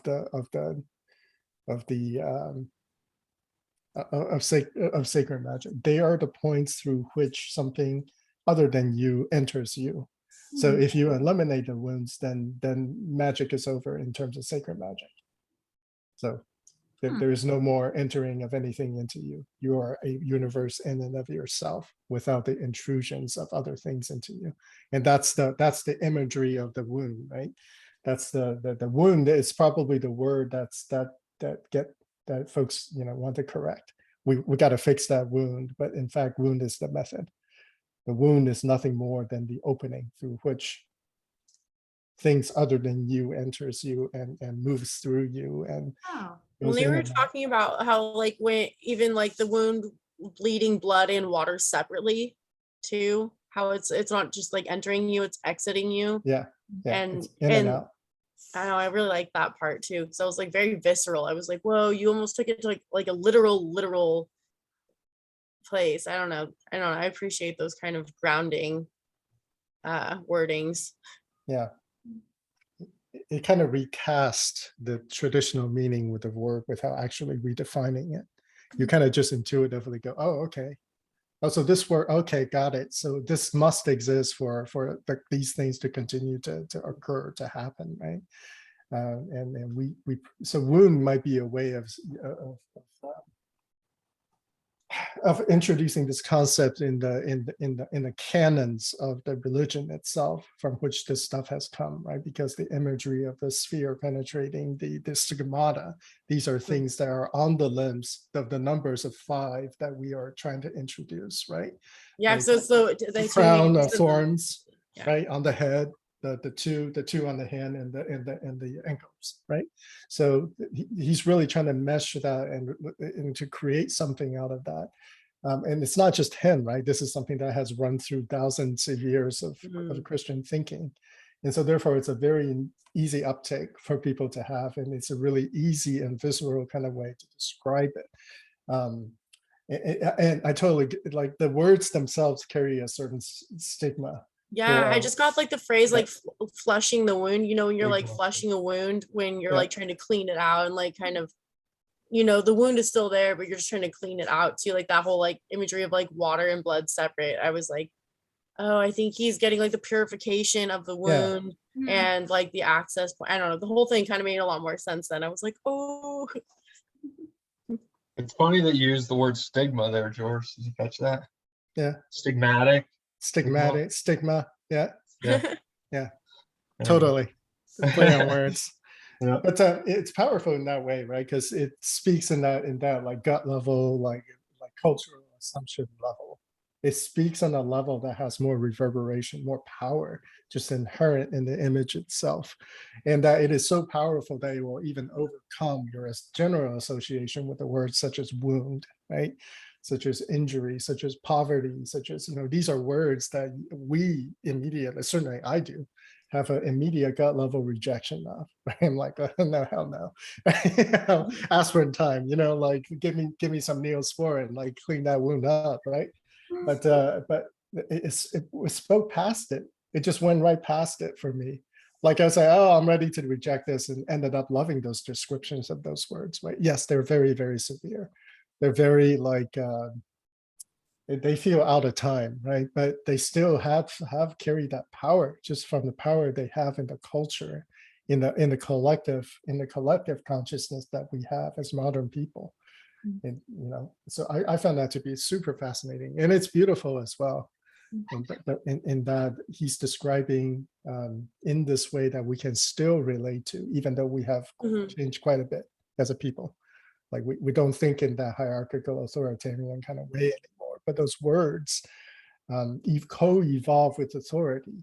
So, you know, even if they didn't mean it originally, they certainly has become that. But in a way, this transcends that as well, because it's, you know, it kind of goes closer to the source.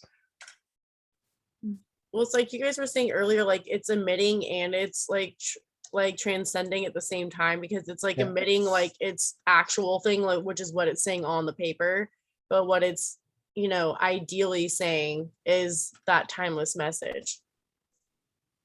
I really like the way he uses that. Yeah, so good.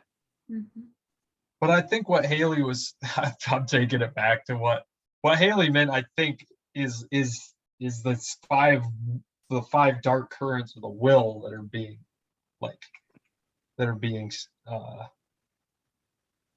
triggered. That's what I thought he meant. In some sense. And that's kind of the limitations. Those are the limitations we place. The 5 divorced from the whole 10, you know, is the 5 dark currents, because we're not getting the full transmission. So the wounds actually in some ways they're still there, of course, like we've already said, they're always there, but we kind of forget it. We're focused so much on our own will, our own like nefarious plans, and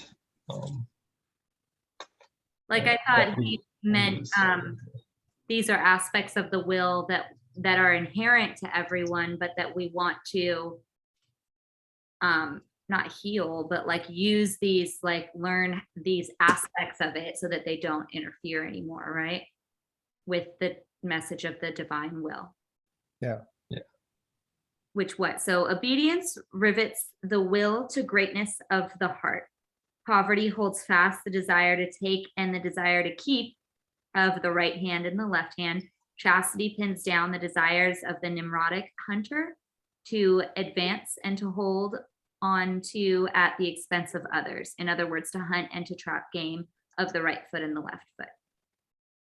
I mean, again, I love the numbers, but I do think it's a little, I mean, maybe I need to think about it. It just feels a little reductionist to me. And I don't know if that's like, are these the only, like, I understand they correspond so well, but I'm like, does this encompass all of the, like, I just don't like over encompassing like things when I'm like, but there's like always a possibility for other like things that you're struggling with, you know?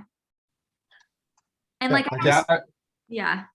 sometimes with this numerology, this stuff, and I don't think anybody who practices this stuff can escape it. Is like grasping for correspondences a little bit, you know, to put in there like the difference between and that's like but I think there is something there, like the difference between grasping and clinging and advancing and holding or keeping. Like, what's the difference between keeping and grasping, you know, like of holding on to, you Well, know? I guess he's talking about like sussing out what knowledge and what information and what experiences to hold on to, and like what wounds to hold on to like be open, and what things to let go of that aren't serving you anymore. And I think Well, that like constantly changes. But I don't know. Yeah, I get what you guys are saying. I So wasn't struggling with that part, but I definitely was excited to talk to you guys. I didn't have a lot to go with on that. so mapping the numbers, and I just bring it back to what I was saying a little bit earlier. It's the way that I model it, which is these numbers provides a shorthand for us to conveniently slot things into. Yeah. And so you over or under generalize things so you can fit them into these slots. And it's convenient whenever these are just natural numbers that we have some kind of grasp about because of our simplicity of mind, dealing with our fingers and toes and limbs and stuff. And so therefore there is that sense of reductionism, but the reductionism serves a purpose, right?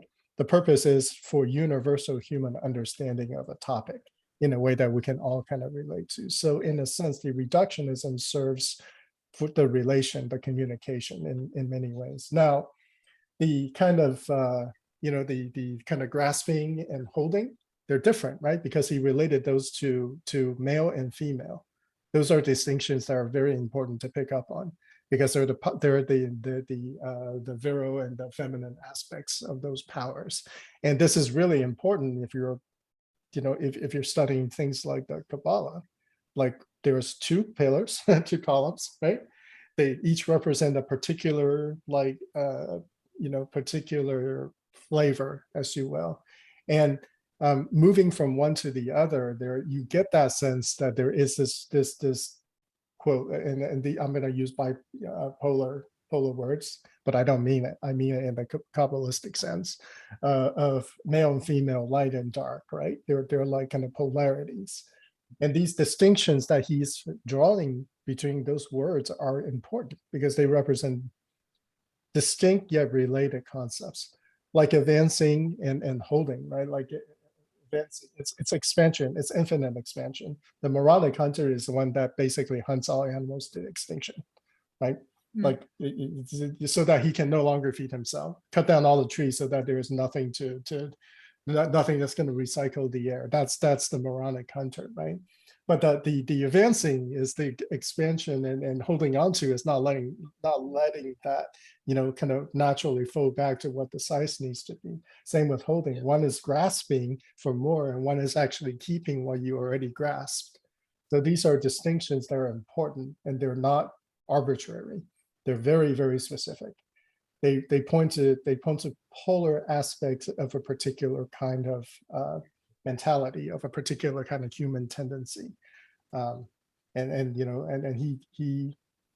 this is also in the current times, our non-binary nature leads us to think that these distinctions have less power than they did have before, but when in fact that's not true. We have as an entire consciousness evolved to see more shades, right? But that does not mean that there are no limits on those shading as well. So we need those shading to define some of those limits that we can talk about them in some way. So I still think that they're useful. It's just that the number needs to expand once again for us to point at more. It's a 5 now going to the 6, right? The way that he talks about it, but I think it's not really that, right? It's not really 5 going to the 6. That's just a convenient half step for us to talk about something completely different. But I do think those numbers serve a function. Well, I think he used a lot of vocabulary and numbers as like points of reference for like examples of vertical and horizontal like associations well. for us. Like keeping seems more of like a horizontal, whereas like or whatever, you know, like the grasping, like there's different levels to each one, and there's like kind of associations that come along with those. So I kind of felt like they were like a point of reference in a way, but I don't know. Maybe I by the end of it too, I think I had read so much good stuff that I kind of was like, I don't know. I was reading a little lighter near the end because I was trying to like read all of it in time. And I also felt like I was like, oh, I get this now. I don't have to like read so deeply. But before I was like, oh, I'm reading so deep. But yeah, that part I felt was like, oh, points of reference, keep going. Cody, what do you think? You No, I agree with George. I think he said it well. I mean, yeah, I get it. Like, no, I totally understand what you're saying, and that's totally true. And I see that when I read further too. That's how it works. And there's more explanation in the next chapter too. So I don't know. Yeah, I mean, I think it's a great explanation of how and it actually resonates a lot with Buddhist ideals of grasping and clinging and distinctions made there as well. Although in a lot of the Buddhist stuff I've studied doesn't really deal with numerology as much, so it doesn't. That's not as important, but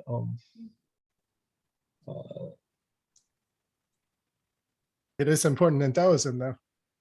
it is, yeah. Taoism has it a It's lot. all kinds of numbers. Yeah. It's a very mathematical system. Oh yeah, yeah, yeah, I mean, for sure.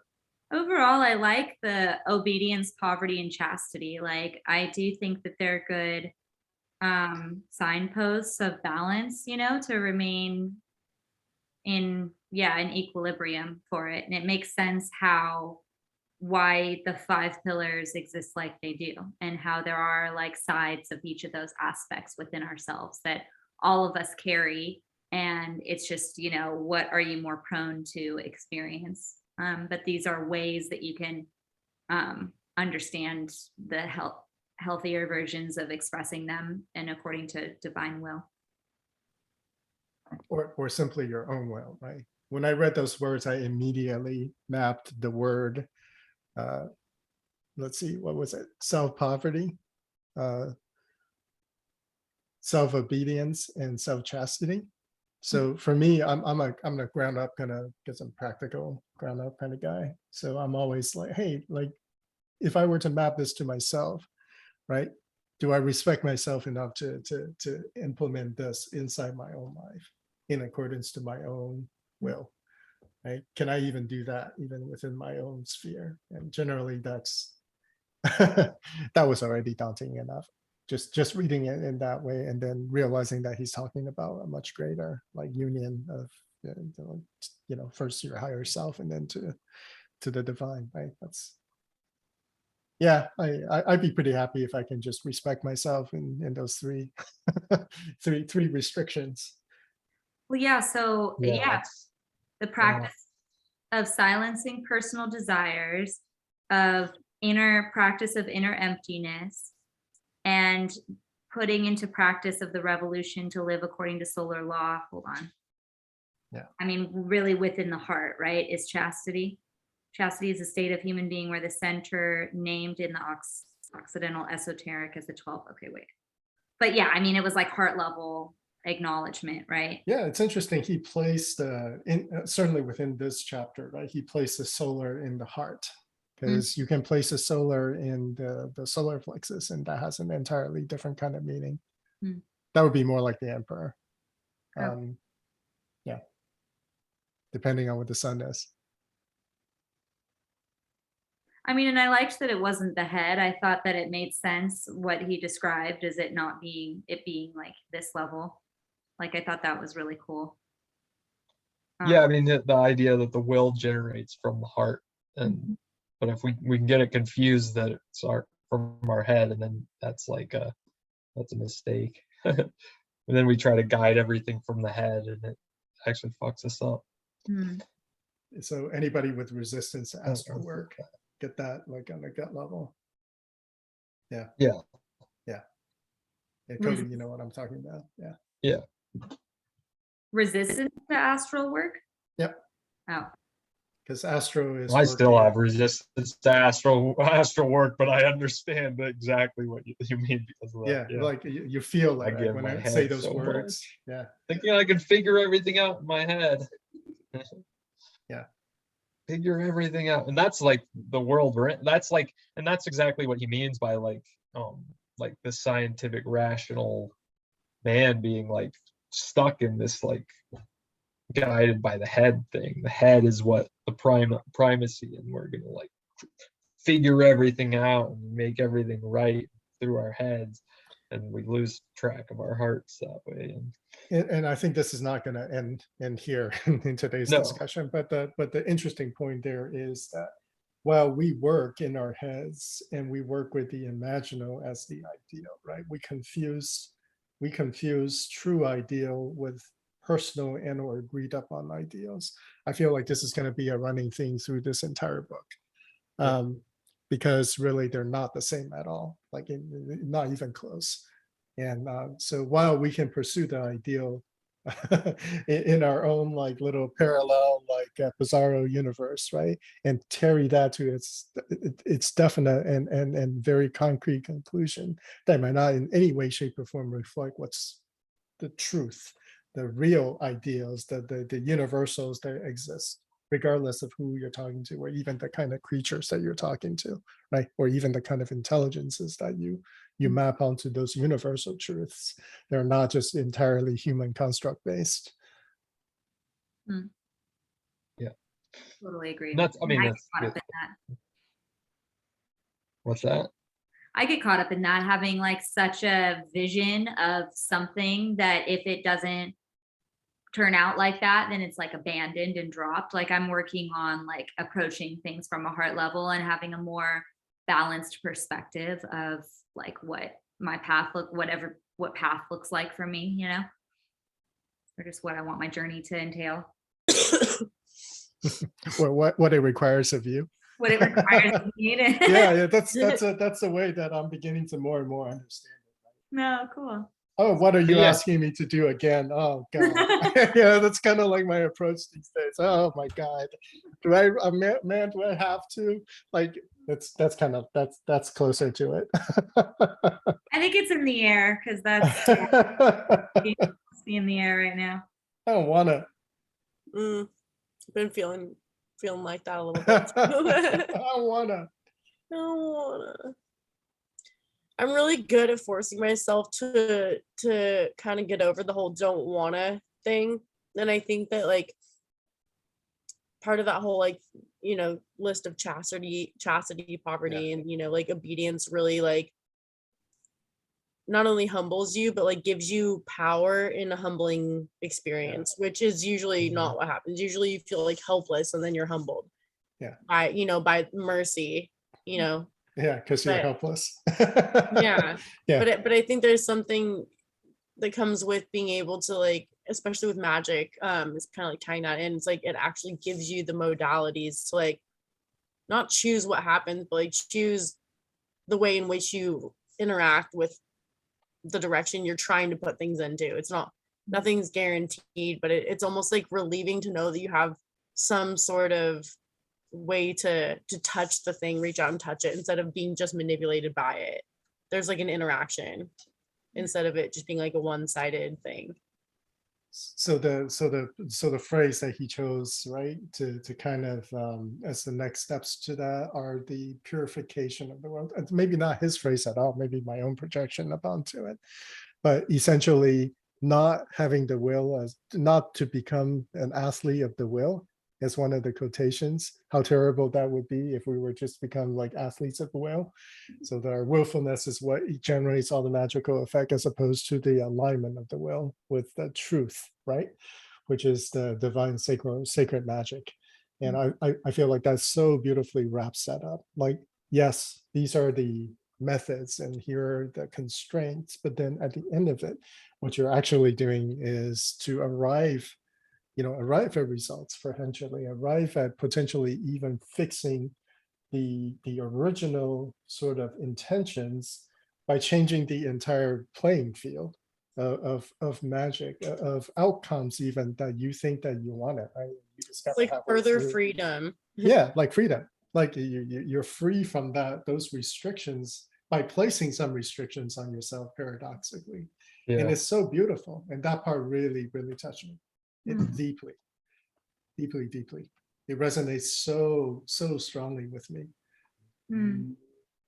I like that a It's lot. interesting, like how, and there's an analog to like how if you've ever trained a dog, like you know that like they need some like to show someone to show that they're alpha, you know, so they need, there is actually this hierarchical thing, and then once they know there's an alpha and they don't have to be it, they calm the fuck down, like they lose a lot of their neuroses and they become like happier and freer to just be.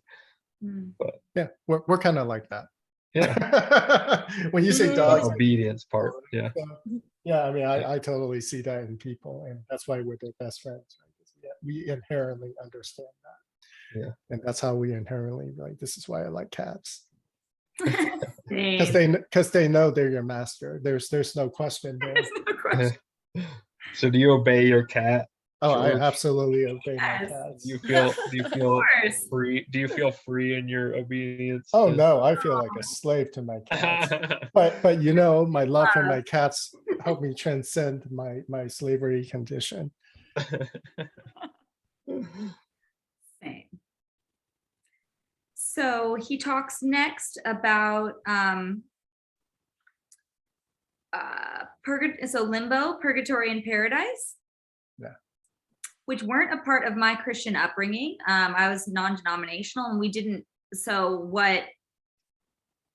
where some people know about these terms from, I think, Catholic or different types of tradition Christianity.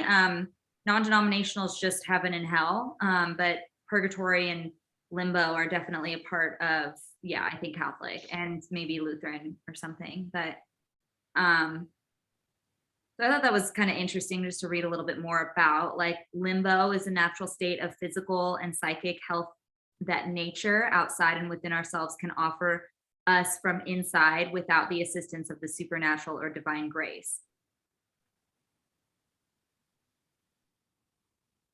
I think I still need to understand this a little bit more, though.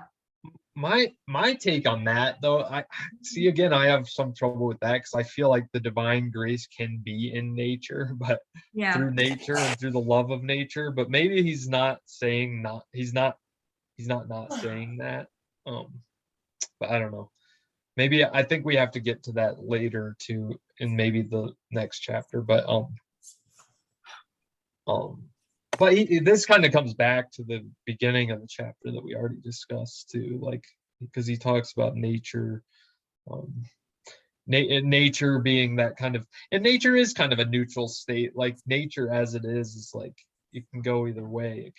It is like, it can be like beautiful and healthy, but it also is like partially damaged or injured, but not destroyed, as he says. In that it creates suffering, that we can generate suffering in nature, and that's purgatory. And then the third part is just the benediction, which we've already discussed. Yeah. So the suffering, so nature, then suffering, and then benediction. And so it's again that cycle that we've already kind of discussed. He's just coming back to it in more detail. So for me, those terms are tied more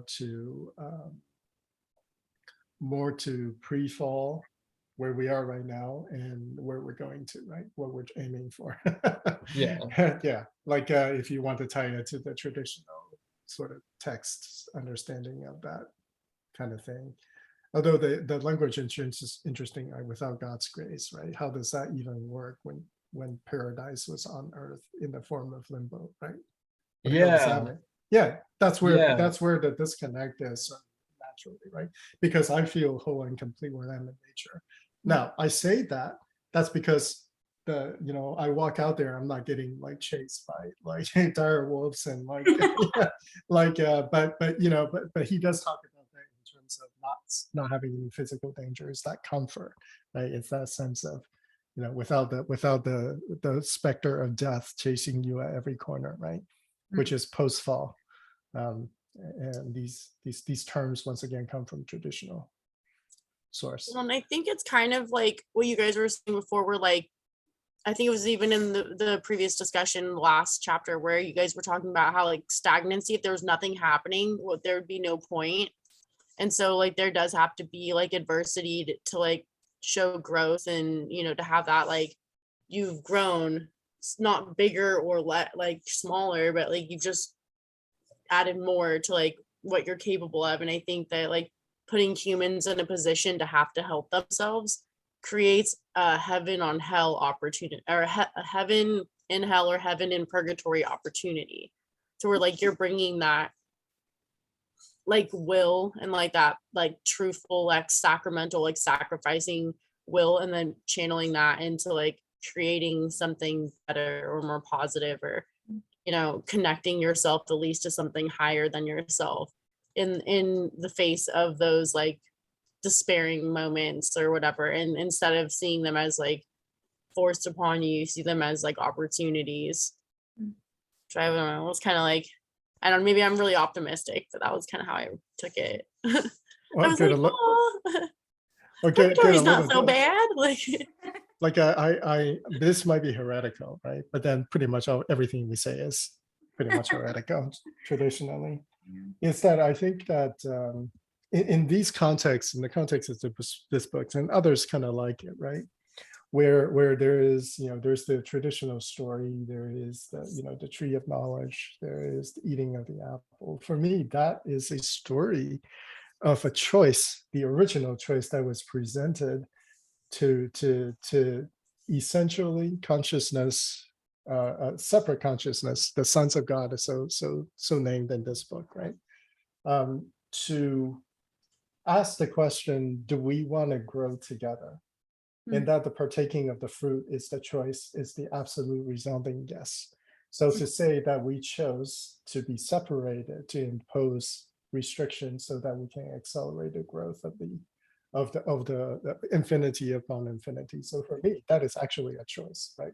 We chose to separate. We're the most courageous aspect. Yeah, I feel like Eve's the bravest character in the Bible in that way, that she chose, like if that's how we're gonna put it, like I feel like the best thing that ever happened to them was her eating that apple and giving it to Adam. But I think that like to be brave enough to accept what comes with that, there is no stagnancy, there is no safety, there is no guarantee, there is no set way, there is no set oneness anymore. Like I love that is assumed to be a choice, especially in this writing, because I feel like it kind of gives you back that power, that like eternal power. Totally.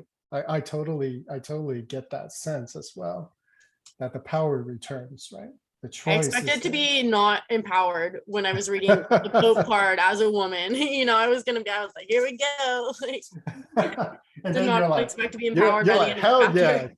Give me that fruit. Yeah. I'll do it again. Yeah. I'd eat that apple. Yeah. Fine.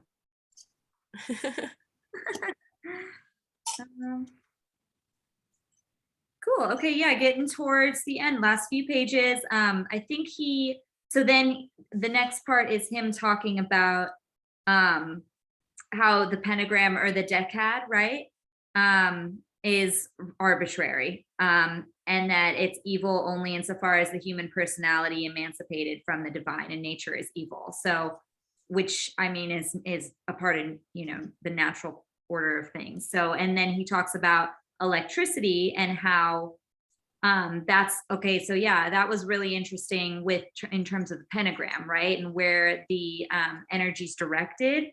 If it's an inverted pentagram, it's more the intelligence of the will, but in above is the intelligent, turned above is the will of the intellect. I thought that was really interesting. I just highlighted that for future reference, and that it's not like an arbitrary good or bad. I mean, I've never experimented with a reversed pentagram, which is probably going to be at a later date for me, but like, yeah, it's just interesting to see how that's like, how those correspond there. Does anyone have experience with that or comment? My understanding of the inverse pentagram has been like, yeah, and I think that's interesting, that the primacy of the will, because in my understanding, it's like it's primacy of like your kind of primal desires, like sexual desire. And I think he even mentions that, like Yeah, he he says does. like the 4-petal lotus, which is like what is it, that's like the root chakra or whatever, Oh yeah. or the second chakra or whatever that chakra is. I don't know chakras that well, but but like, but that is putting primacy there over your head, and it's only like evil if you make it evil, if it's like done in that way, that's evil. Well, and I think it was like the true evil is like a personal intent instead of like a divine intent to like do anything basically, or I don't know. That was kind of one of the things that I liked, but was kind of wondering what you guys thought about, where he was talking about, kind of like the intention behind it changes the nature of it, like the level that it's working on. Yeah. I totally agree with that. I think everything we do in magic is where you're where you're at that point that you are doing that operation, and like what is your capacity at that moment to experience, right? Yeah, I liked how he said that with like it like matters what direction and like which way it's facing and like what's at the top and stuff. But I think that kind of like translated to me into like how we take in the information that we're given through like our senses or through like our wounds, and what we choose to do with that information is up to us, and like what level we want to operate on it. And I felt like it kind of I called myself out on like seeing where I'm actually at, like being truthful with yourself, being like, am I actually like operating on a higher level, or am I sinking down in certain parts where like these 4 points might be really strong with that fifth one and just like I didn't follow through, or like being honest with yourself about like who you are and how you are and what you think like morally or like belief wise and stuff. And I really like that concepts like that can be really simple but like transcend so many topics of like depth. Yeah, it's interesting. This gets a little bit more. I gotta kind of present this, kind of expose this in a more allegorical or analogy. For me, it's like how you intend it is more related to your level of growth and maturity. So as a baby, right, you have a way of expressing and getting what you want, and then as an adult, you have a way of operating and getting what you want. And really, it's about where you are on that spectrum of growth, right, on the day of your operation and the path that you're taking, and how you're operating out of the point of the best of your ability, the best of your understanding. And in here lies all of the evils that we have done as a race, right, as a collective, and all of our evils of our ancestors and things that we call evil today, but we're probably not evil, will not be evil forever. And just depending on when you ask and how far apart some of these evils are, and our ability to see the greater picture, or to relate on an entirely different level. So for me, it's about the intention is more about your level of sight. Yes, there is also choice as well on whether to respect what you know, what you truly know. But to me, the evil then arises from relative understanding, as well as your ability to respect your own understanding. So evil is, as a concept, a construct in some sense of the word, in that there's no ultimate evil. There's only good in some way. It's just how much you have to see it, like how much you can see it, how much of it are you grokking, and the kind of actions that you subsequently perform based on your current level of development. That gives it a kind of like not a finality, but a forward movement. Like I it gives resonate it a with that. direction. Yeah. I guess is what I'm trying to put into words. I like that. There's a momentum to it. And then I guess we can kind of wrap up now. So, and this wraps up what you were saying as well. The post of the Pope in the spiritual history of mankind is that of the guardian of this sacred pentagram of the 5 wounds. He guards the one legitimate way of passing from the cross to the pentagram and from the pentagram to the hexagram. So just like what we were saying before of that progression, that the Pope and number 5 is the pivotal point for moving to the different shapes and different areas of our journey, on our magical journey. Yeah. I actually have a conclusion quote, but do we have any kind of final thoughts or anything to add to that, like the conclusion of the Pope card? I feel like I've been talking a lot, but I'm gonna just throw this out real quick, and that is I congratulate all of us for having done enough work and having thought about this stuff enough to understand this book in any way, shape, or form. Period. That's it. Yay. It's quite the accomplishment. I would say this book would be gibberish if I haven't done some of the work. So for sure. Yeah. And as much as, it's hard for me to get myself to read it, I'm very grateful for the experience, especially that like having you all and like being able to discuss it in as much detail as we did. Like that's greater than like reading it by myself, and definitely like, yeah, dissecting and like integrating, because it is very transformative to our own journeys. I feel each one of us is getting a different aspect of each chapter. So can I just want to like reiterate too, like I now see the card, which I'm over right now. nice. Good, you got the deck. But I'm like feeling that like heart, like Yeah. just let the divine in, like that's what I'm seeing in the Yes. card now. So I'm getting the meaning of the card.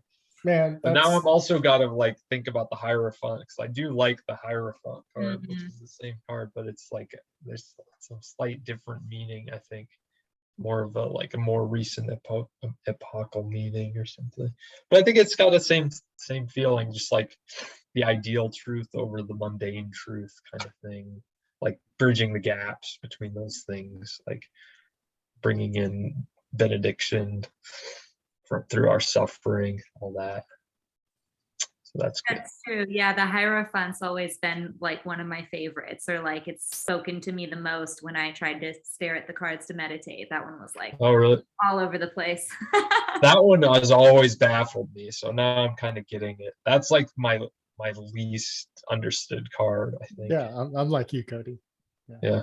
It didn't speak to me at all until I read Because this chapter. Yeah, because I never really experienced priests, growing up or anything like that. So it's always like, Yeah. Cool. Final quote, page 113. The heart lives only when it loves. It is then like the sun, and chastity is the state of the human being in which the heart, having become solar, is the center of gravity. Okay. So next time is the Lover's card. 2 weeks, or yes. Yep, the Lover. So 2 weeks from now. I'll try to have this out tonight for folks that weren't here. Yeah. Wow, they missed out. This is so great. Like, 2.5 hours. We did it. It's man, it's like a marathon. Line by line. We could have done a reading in the 2 hours. You didn't even need to read. An interpretive reading. That's right. Okay. Good night, everyone. Night. Good night. Bye, Great talking to you guys. yeah.